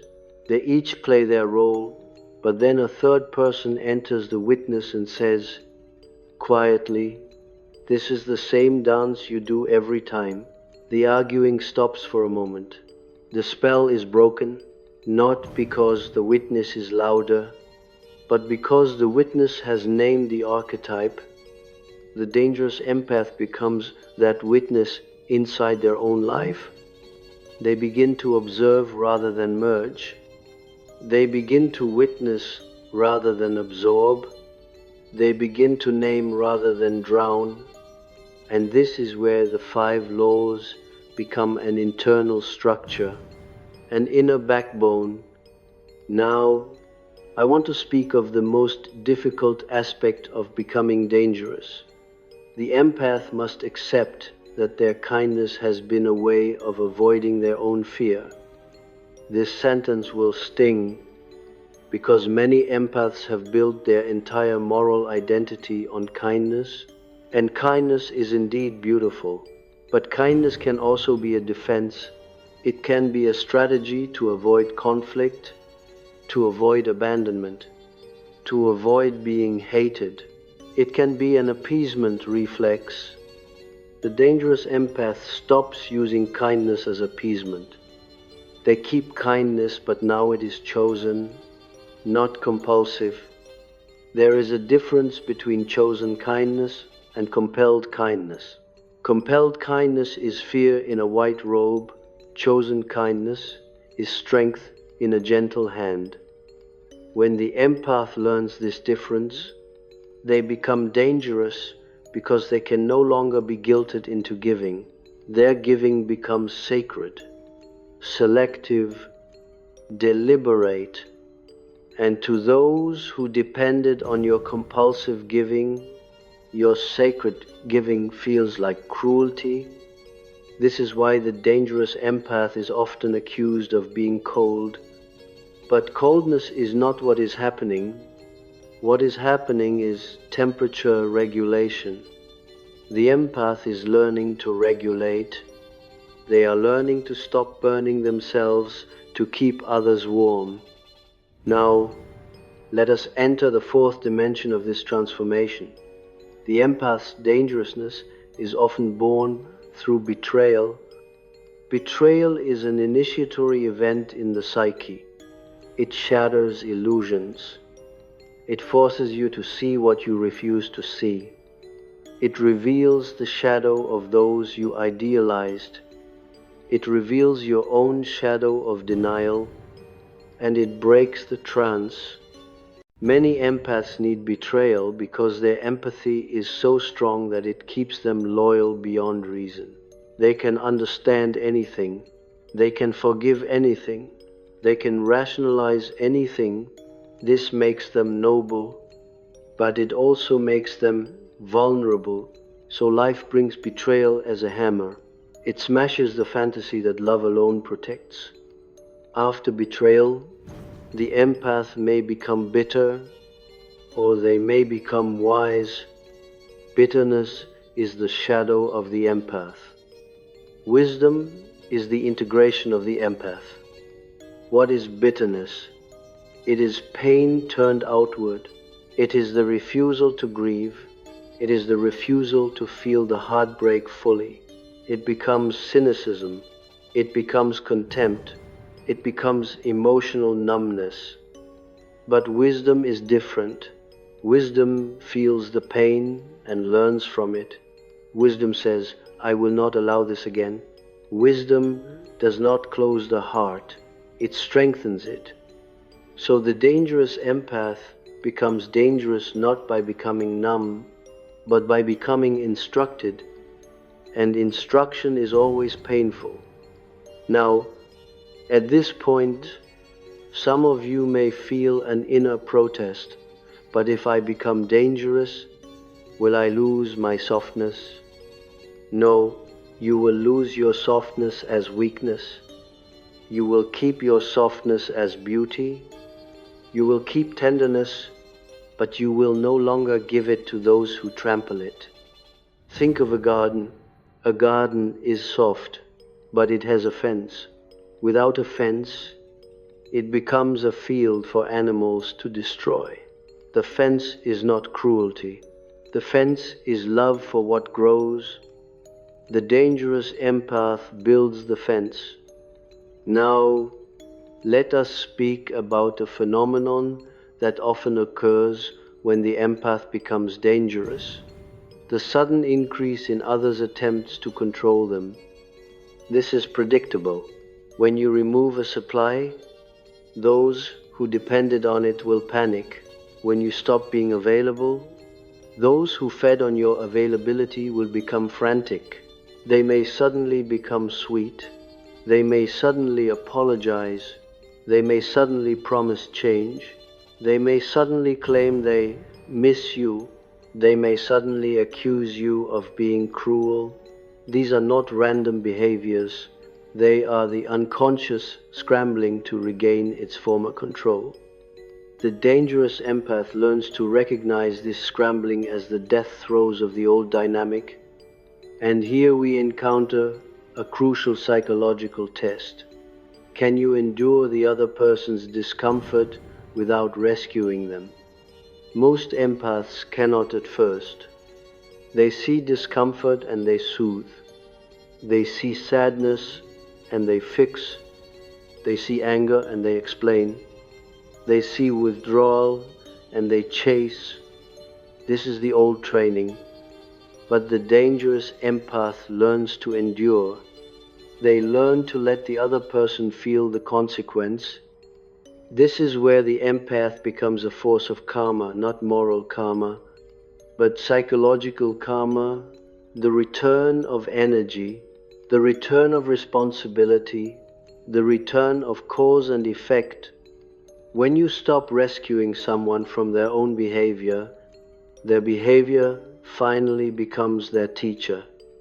And this is why the dangerous empath is often experienced as harsh, because they stop interfering with the other's lesson.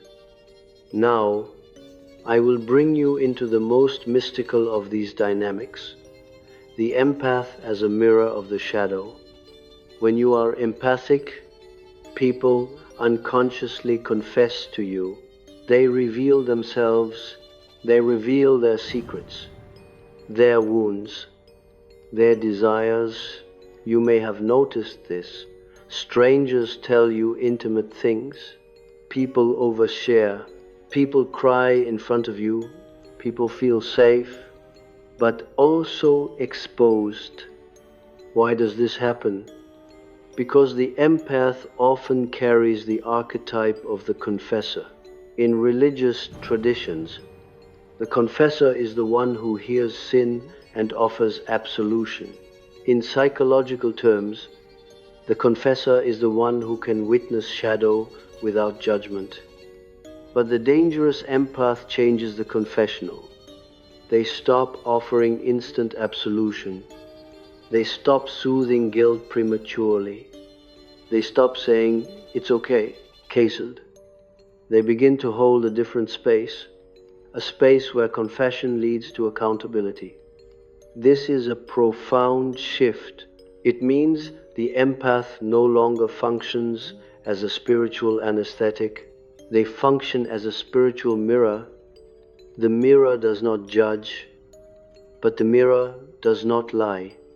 So when someone brings you their darkness, you may still witness it with compassion, but you do not rescue them from its consequences.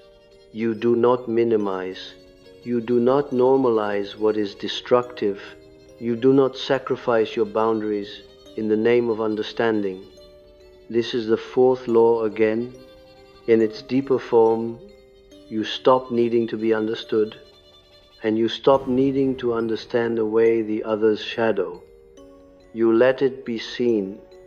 Now, the dangerous empath also faces a haunting inner question. What if I am dangerous in the wrong way? This fear is not irrational, because as the empath integrates shadow, they will feel capacities they have not felt before. They may feel coldness. They may feel the ability to cut. They may feel an appetite for revenge. They may feel a thrill in withdrawing. They may feel a strange satisfaction in letting someone suffer the consequence. This is where the empath must become ethically conscious. Shadow integration does not mean indulgence. It means ownership. It means you see your capacity for cruelty and you do not act it out blindly. You hold it, you learn from it, you transform it. This is the alchemical work. In alchemy, the raw material is often poisonous. The alchemist does not drink it raw. He transforms it, he refines it, he makes medicine from poison. So the dangerous empath must become an alchemist of their own aggression. Their anger becomes boundary. Their revenge becomes clarity. Their desire to punish becomes the ability to leave. Their hatred becomes the ability to say, "This is unacceptable." Enders 8. This is maturity. Now, we must speak of the most misunderstood aspect of the empath's dangerousness, the capacity to withdraw love without withdrawing humanity. Many people withdraw love and become cruel. They punish, they ghost, they humiliate, they smear, they seek revenge. But the dangerous empath withdraws love differently. They withdraw love with clean edges. They do not need to destroy the other. They simply stop being available to what is toxic.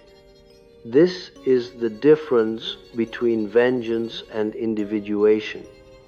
Vengeance remains bound to the other. It is still a relationship, but inverted. It is still attachment. Individuation is freedom. It is the end of the tie. And the end of the tie is the most dangerous thing to an unconscious person. Because unconscious people live by ties. They live by entanglement. They live by invisible cords. The dangerous empath cuts cords, not with hatred, but with consciousness. Now, let us move into the deeper myth.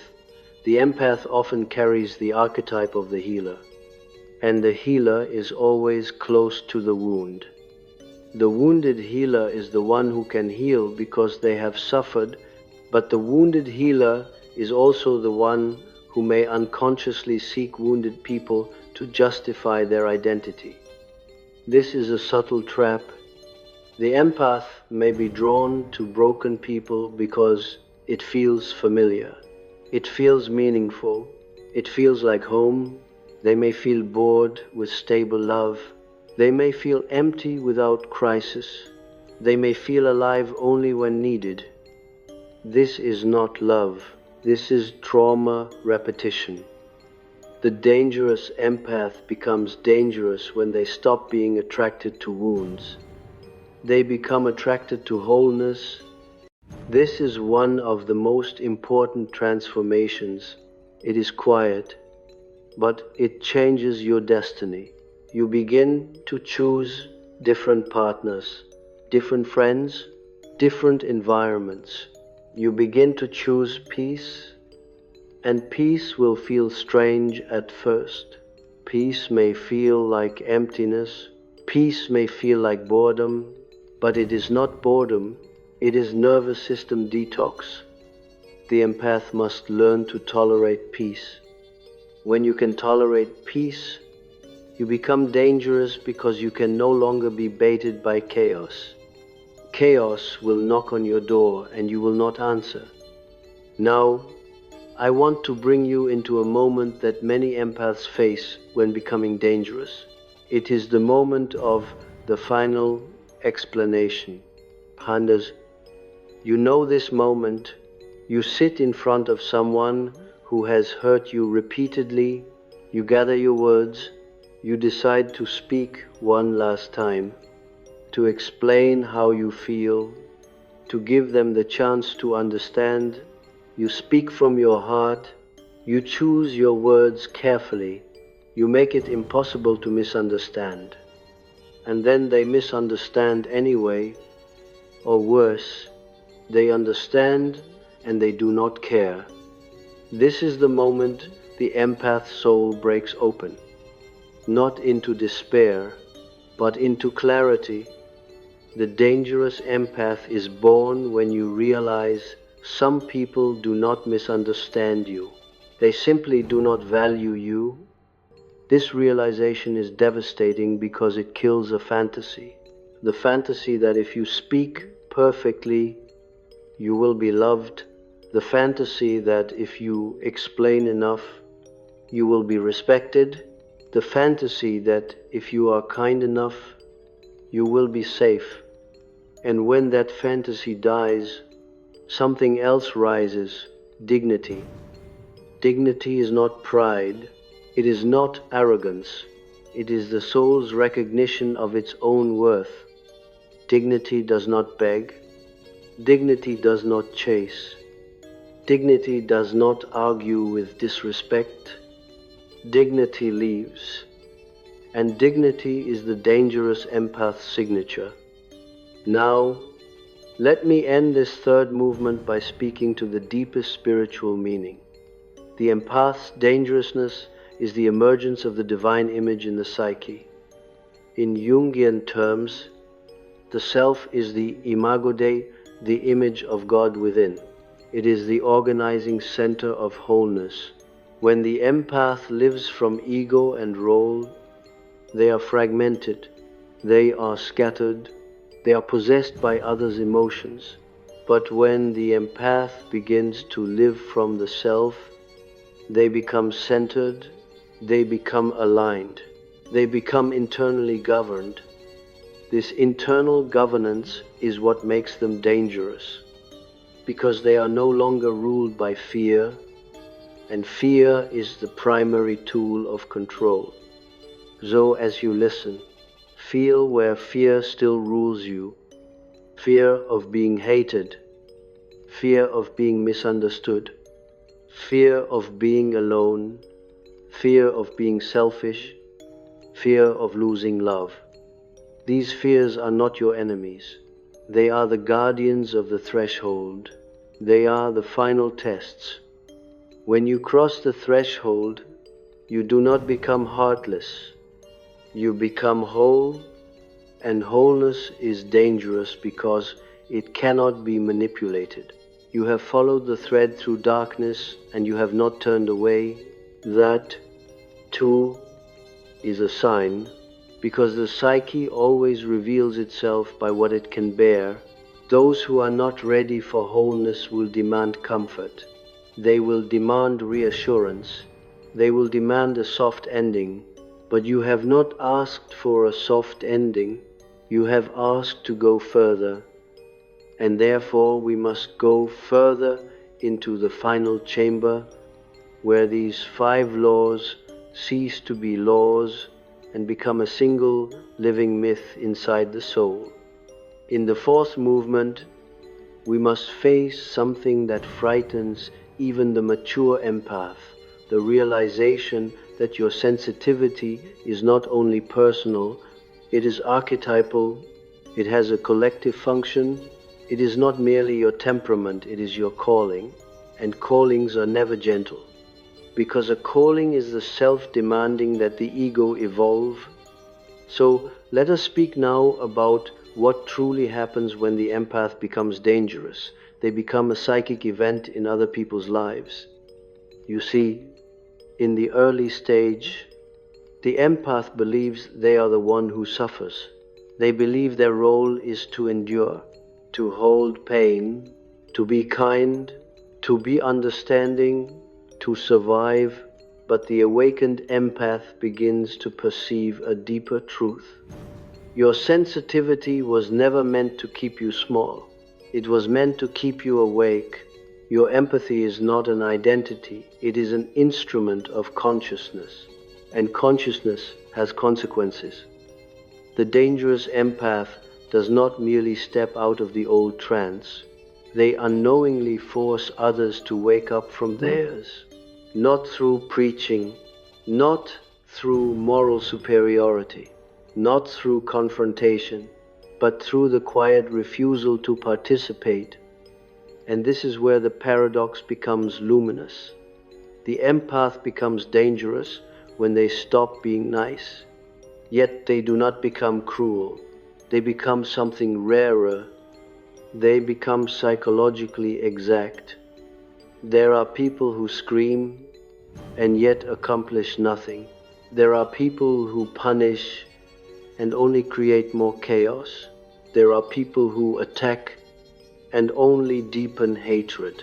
But the dangerous empath, when integrated, does something that seems almost supernatural. They deliver consequences without drama. They simply remove themselves. They simply stop replying. They simply stop explaining. They simply stop feeding what feeds on them. And to the unconscious, this is like death. Now, let us go deeper into why it feels like death, because the empath is not only loved, the empath is used as a mirror. People do not simply connect to you, they regulate themselves through you. This is the secret. Many of those who cling to empaths are not clinging because they love, they are clinging because your presence stabilizes something unstable in them. Your patience gives them permission to avoid growth. Your forgiveness gives them permission to repeat. Your understanding gives them permission to remain unconscious. And when you withdraw, their psyche loses its external regulator. Their inner chaos returns to them. So they react, they may beg, they may rage, they may smear your name, they may suddenly become the victim, they may suddenly become spiritual I well for. They may suddenly apologize with tears. But the dangerous empath, if truly awakened, does not confuse reaction with transformation. They have learned the difference between remorse and panic. This distinction is crucial. Remorse is quiet. Remorse takes responsibility without theater. Remorse changes behavior even when no reward is offered. Panic is loud, panic is desperate.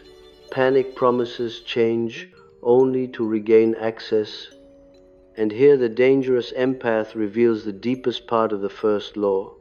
Empathy is power, because you can feel the difference. You can feel when someone is truly facing themselves. You can feel when someone is merely terrified of losing control. This is why the dangerous empath becomes almost impossible to manipulate. They do not rely on words. They rely on energetic truth. They read what is behind the performance. Now we must speak of the fifth law again, but now in its highest form. Choosing the self over the role is not only personal liberation, it is a sacred betrayal of the collective. Yes, sacred betrayal, because every family system, every culture, every relationship pattern that thrives on unconsciousness has one requirement. Someone must carry the burden of the unspoken. Someone must absorb. Someone must stabilize. Someone must remain emotionally available. Someone must be the empath. I know so. And when you individuate, you betray the system's comfort. But this betrayal is sacred because it serves life. It serves evolution. It serves truth. This is why the dangerous empath often feels guilt at first. The old conditioning says, if I am not useful, I am bad. The old conditioning says, if I disappoint them, I am cruel. The old conditioning says, if I choose myself, I am selfish, when to others.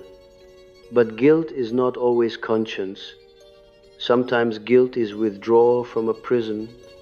Sometimes guilt is simply the signal that you have stopped obeying a false authority. So the dangerous empath learns to interpret guilt differently.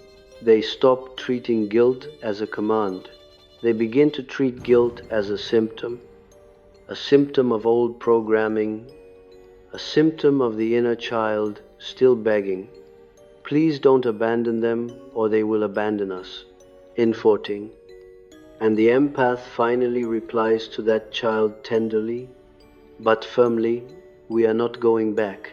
I say, this is the moment of inner leadership. Now, I want to reveal something to you that most empaths do not realize. When you become dangerous, the world does not simply change around you. Your dreams change, because dreams are the psyche's diary. Dreams show you what you have integrated and what still owns you. In the early empath stage, dreams are often chaotic, drowning, being chased, being trapped, being late, trying to save someone, carrying heavy bags, cleaning endless messes, losing your voice, your teeth falling out, being in a house you cannot leave. These are the unconscious images of emotional burden and role captivity. But when the empath becomes dangerous, the dreamscape shifts. You begin to dream of doors, of keys, of weapons not for violence, but for protection, of leaving buildings, of standing on mountains, of wolves becoming companions rather than threats, of oceans that are no longer drowning you but carrying you. This dream shift is not symbolism for its own sake.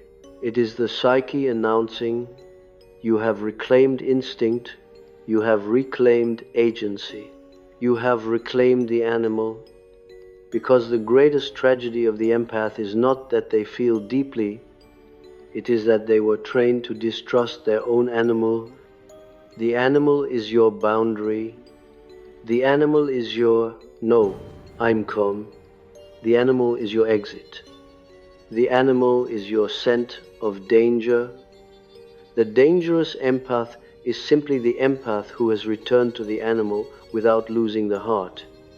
Now, in the fourth movement, we must face the most mystical dimension, the empath, as the carrier of the shadow revelation function. This may sound abstract, but it is very real. There are certain souls who, by their very nature, force others to confront what they deny.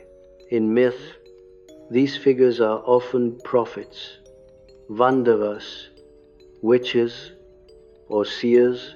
They enter villages, and the village becomes restless. Secrets rise, affairs are exposed, lis tremble, not because the seer did anything aggressive, but because the seer's presence makes repression impossible. Many empaths are of this type. This is why people confess to you. This is why narcissistic types are drawn to you. This is why controlling people try to dominate you, because you represent a threat, the end of unconsciousness. And so, part of becoming dangerous is accepting. Not everyone will love what you awaken in them. This is a painful acceptance, because the empath wants harmony. The empath wants to be liked. The empath wants to be good, but the self does not care about being liked. The self cares about truth. So the dangerous empath becomes dangerous when they stop confusing love with being liked. Being liked is social. Love is sacred, and sacred love sometimes disturbs, sometimes it disappoints, sometimes it refuses, sometimes it withdraws, because sacred love protects life, especially your own life. Now we enter the inner alchemy, and here these 5 laws become a single process, like a 5-stage ritual. The first stage, you stop denying your sight. This is the empath's first act of dangerousness, honoring what you perceive. You no longer talk yourself out of your intuition. You no longer shame yourself for feeling. You no longer call your knowing overthinking. You begin to trust the quiet signal. And when you trust the signal, you stop walking into traps. The second stage, you stop offering your body as a temple for other people's chaos. You stop absorbing, you stop overgiving, you stop rescuing, you stop the compulsive caretaking, you build boundaries like a sacred wall around your nervous system. The third stage, you reclaim aggression as protection. You stop fearing anger, you stop demonizing your shadow. You let the warrior stand beside the healer. You become innocence with claws, not to attack the innocent, but to defend the sacred. The fourth stage, you stop begging the unconscious to become conscious.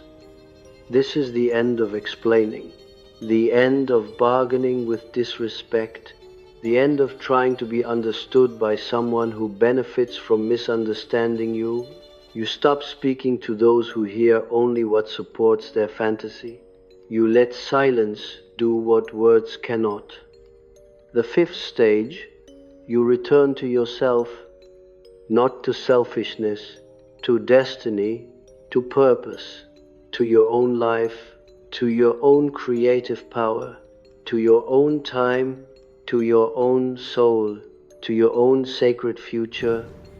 And when these stages complete, the empath becomes something the world cannot easily categorize. They are no longer soft prey, but they are not hard predators. They are a third thing. They are integrated, and integration is terrifying because it cannot be predicted by the old scripts. Now, to make this vivid, let us enter a symbolic image, one that contains the entire process. Imagine a woman in an ancient temple. She has been trained since childhood to keep the temple clean. She sweeps endlessly. She lights candles for everyone else. She prays for everyone else. She carries offerings for everyone else. The priests praise her devotion. The villagers praise her kindness. And she believes her purpose is to serve the temple. But one night she dreams the temple is not a temple. It is a cage. The candles are not holy. They are keeping her awake so she never rests. The offerings are not sacred. They are bribes to keep others pleased. She wakes up trembling. In the morning, she does something forbidden. She walks into the inner chamber, the chamber no one has allowed her to enter. Inside, there is a mirror. She looks and she sees not her face, but her true form, a wolf wrapped in a cloak of light. She understands she was never meant to be a servant. She was meant to be the guardian. So she leaves the temple, carrying the light, but no longer as a victim of it. She carries it as a weapon of truth. And as she walks, the villagers cry out, "Come back, who will keep the temple clean? Who will pray for us?" But she does not return. She walks into the forest. The forest is solitude. The forest is individuation. The forest is the place where she will meet herself. This is the empath's myth. And when you understand it, you understand why the empath becomes dangerous, not because they seek revenge, but because they stop volunteering as the sacrifice that maintains everyone else's unconsciousness. Now, there is one final test, perhaps the most difficult of all. The empath must learn to endure being miscast as the villain. When you stop rescuing people, they will call you cruel. When you stop explaining, they will call you cold. When you stop giving, they will call you selfish. When you stop carrying their shame, they will call you arrogant. When you stop participating, they will say you have changed. You have changed. But now we must reveal the deepest secret. The empath must become willing to disappoint the collective in order to obey the self. This is individuation. Individuation is the capacity to stand alone with your truth, not isolated alone. Alone means sovereign. It means you no longer require consensus to exist. Most people never achieve this. They remain ruled by the herd psyche, the fear of rejection, the fear of judgment, the fear of being seen wrongly. But the empath who becomes dangerous steps beyond the herd psyche, they become the lone figure in the myth, the one who leaves the village to find the sacred water.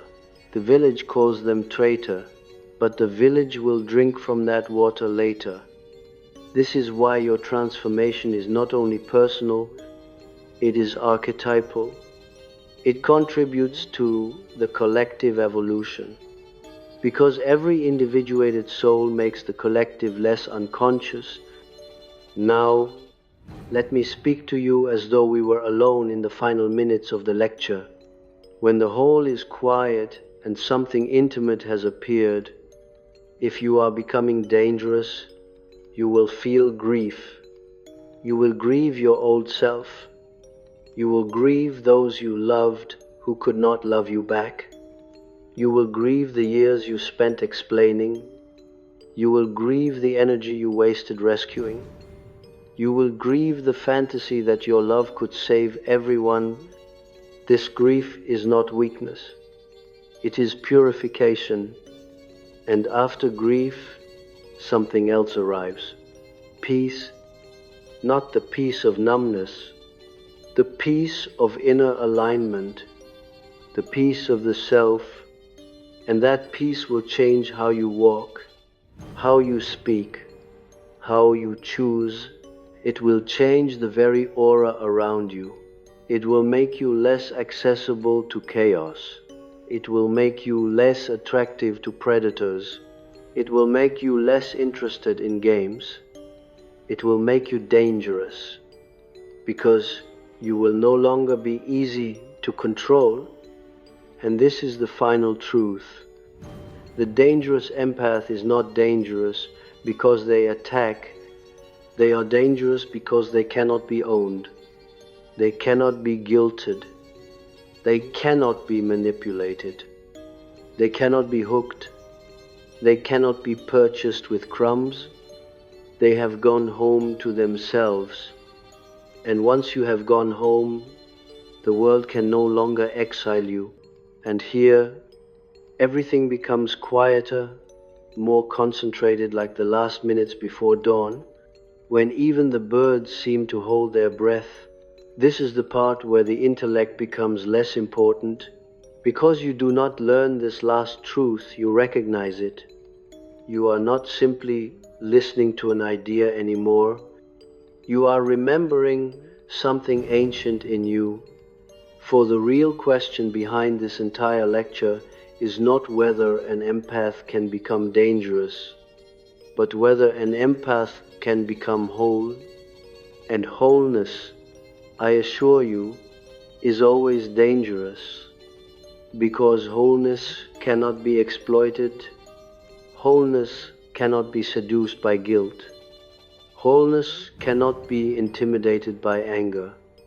Wholeness cannot be purchased with praise. Wholeness does not require permission to exist. Now let us bring the 5 laws together like 5 streams returning to one ocean, because if you hold them separately, you will treat them as techniques, but they are not techniques. They are stages of a single metamorphosis. And metamorphosis is always mystical. The first law was never merely empathy is power. It was the awakening of vision, the end of self-gaslighting. It was the moment you stop denying what you can feel. Many empaths live their entire lives with a gift that functions like a telescope.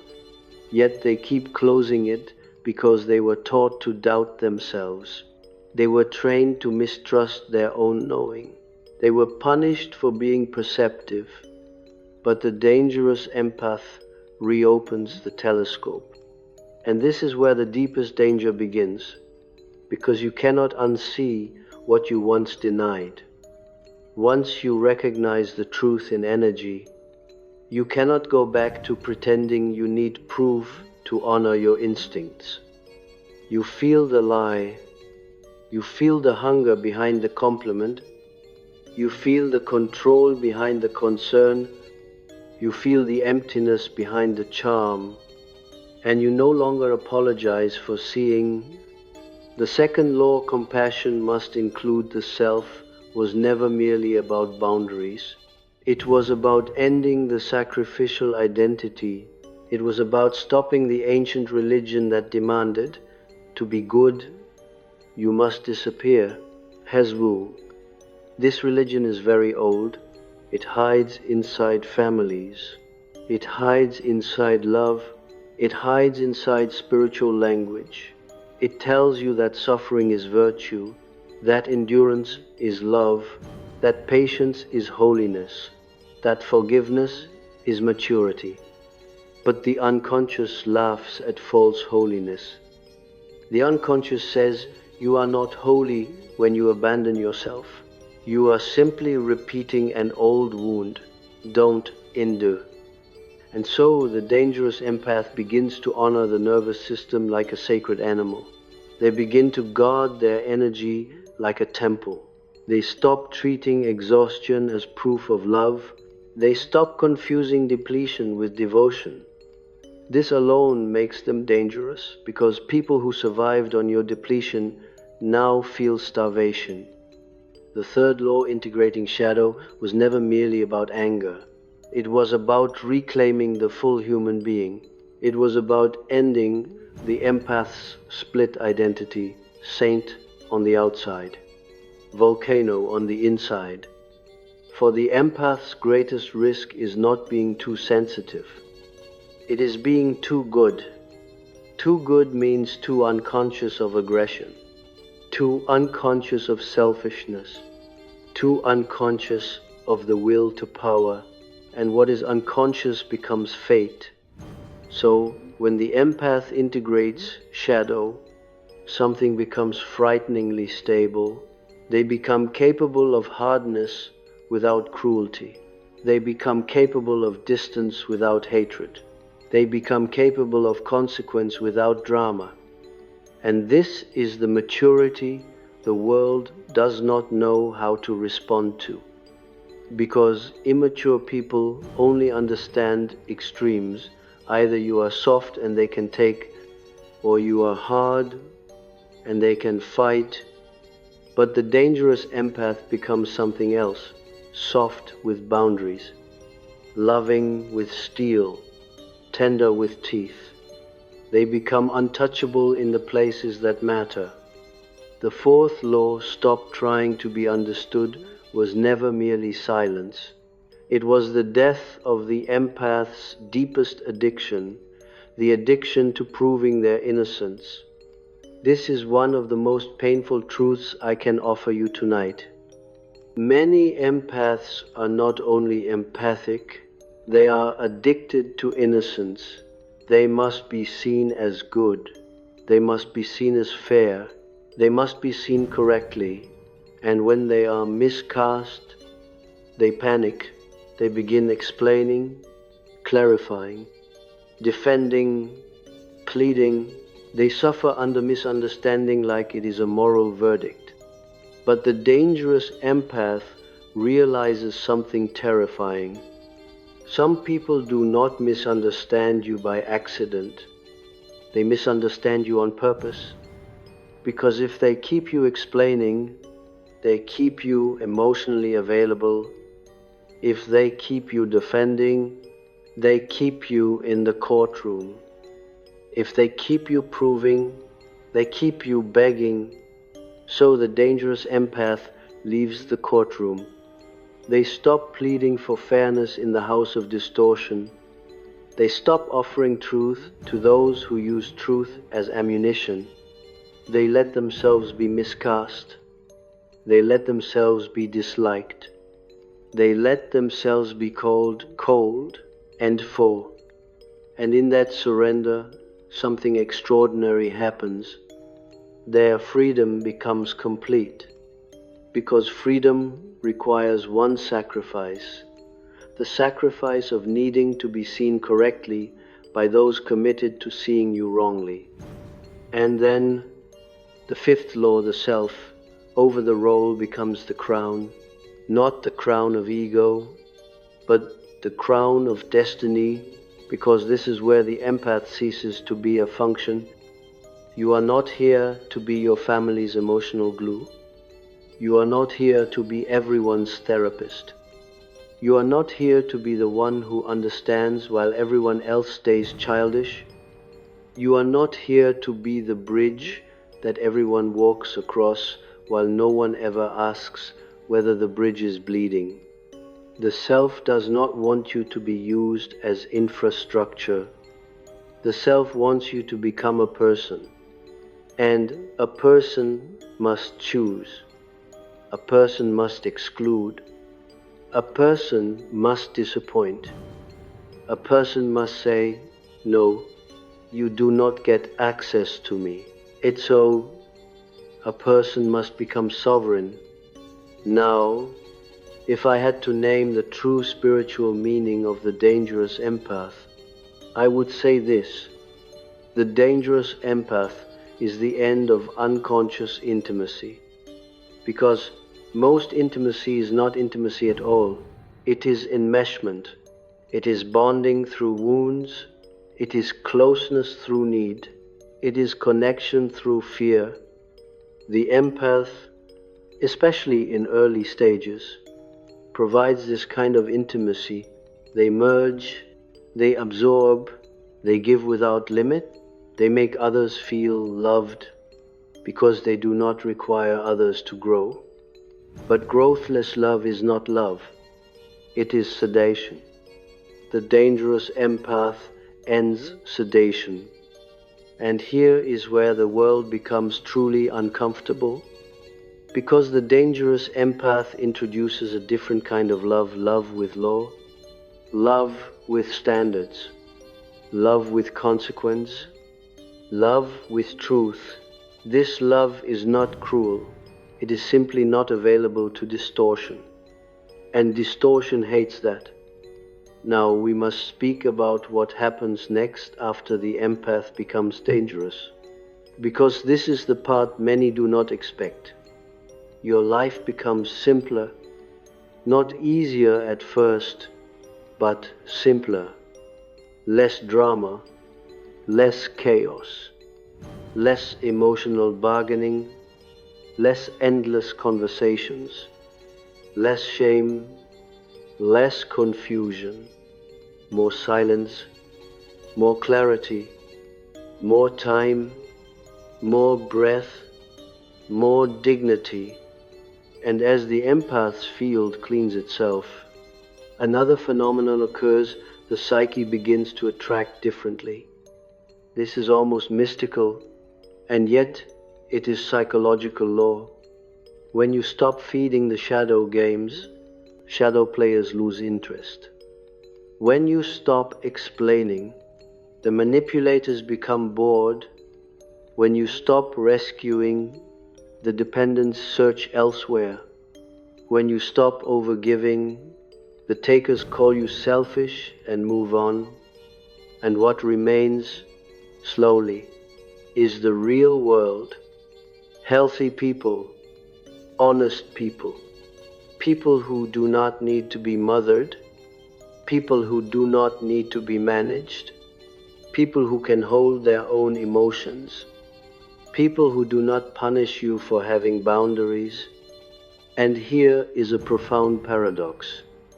When the empath becomes dangerous, they finally experience what they always wanted in the beginning: peace. Not the peace of numbness, the peace of being safe in your own life.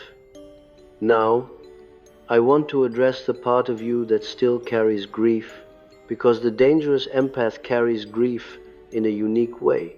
It is not only grief for what happened, but grief for what did not happen, grief for the love that could have existed, grief for the family that could have been, grief for the partner who could have matured, grief for the friend who could have respected you. And this grief is sacred, but it must be completed, because incomplete grief becomes longing, and longing becomes relapse. This is why many empaths return to old dynamics, not because they are weak, but because they have not mourned fully. So, the last initiation of the dangerous empath is mourning without returning. You cry, you remember, you honor what was real. You forgive what you can forgive, and still you do not go back. This is the final proof of dangerousness. Not anger, not revenge, not speeches, but the quiet, unshakable capacity to let go. Now, there is one more secret I must say aloud, because it is rarely spoken, and yet it is the hidden core. The dangerous empath learns to weaponize nothing. Do you understand what I mean? They do not weaponize words. They do not weaponize guilt. They do not weaponize silence. They do not weaponize love.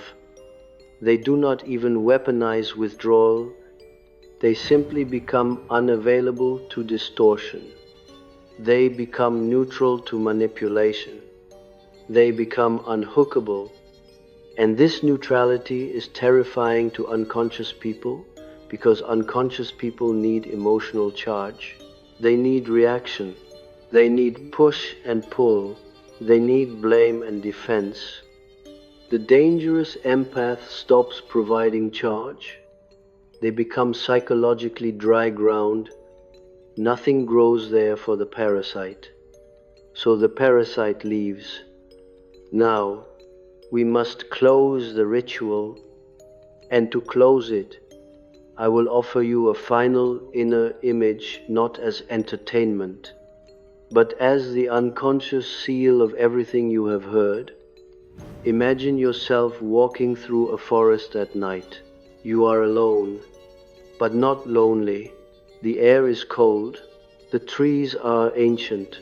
You feel watched not by enemies, but by something older than fear. You come to a river. On the other side is a village, the old world, the old life, the old role. You can see its lights, you can hear voices calling your name. They want you back, they want you useful, they want you familiar. And then you look down and realize you are holding a torch. The torch is your empathy. In the past, you would have run back to the village to light everyone's house. But now, you do something different. You place the torch beside the river, and for the first time, you understand. The torch was never meant to burn you. It was meant to guide you. So you turn away from the village, and you walk deeper into the forest. And as you walk, you feel something beside you, pause on the leaves, quiet breath, steady presence. The animal has returned. The instinct, the boundary, the guardian, you do not need to look at it to know it is there. And you continue walking, not toward anyone else's need, not toward anyone else's chaos, not toward anyone else's story, but toward your own. This is the dangerous empath. Not a person who harms, a person who stops being harmed, a person who stops abandoning themselves, a person who no longer negotiates their soul. And if you have truly absorbed these 5 laws, you will notice something tomorrow, and the day after, and the day after that. You will speak less, you will explain less, you will apologize less, you will tolerate less, you will choose more, you will protect more, you will rest more, you will trust your body more, you will leave sooner, you will love cleaner, you will feel quieter, and that quiet will not be emptiness. It will be power, it will be the self, it will be wholeness. And wholeness, yes, will make you dangerous in a world that survives by keeping people fragmented. But it will also make you free, and freedom is the final purpose of the psyche. Because the soul was never created to be used, it was created to become. So now we close the circle, not with applause, not with triumph, but with a sacred stillness, and with one final truth, spoken gently, like a vow. Your empathy was never meant to be your cage, it was meant to be your crown.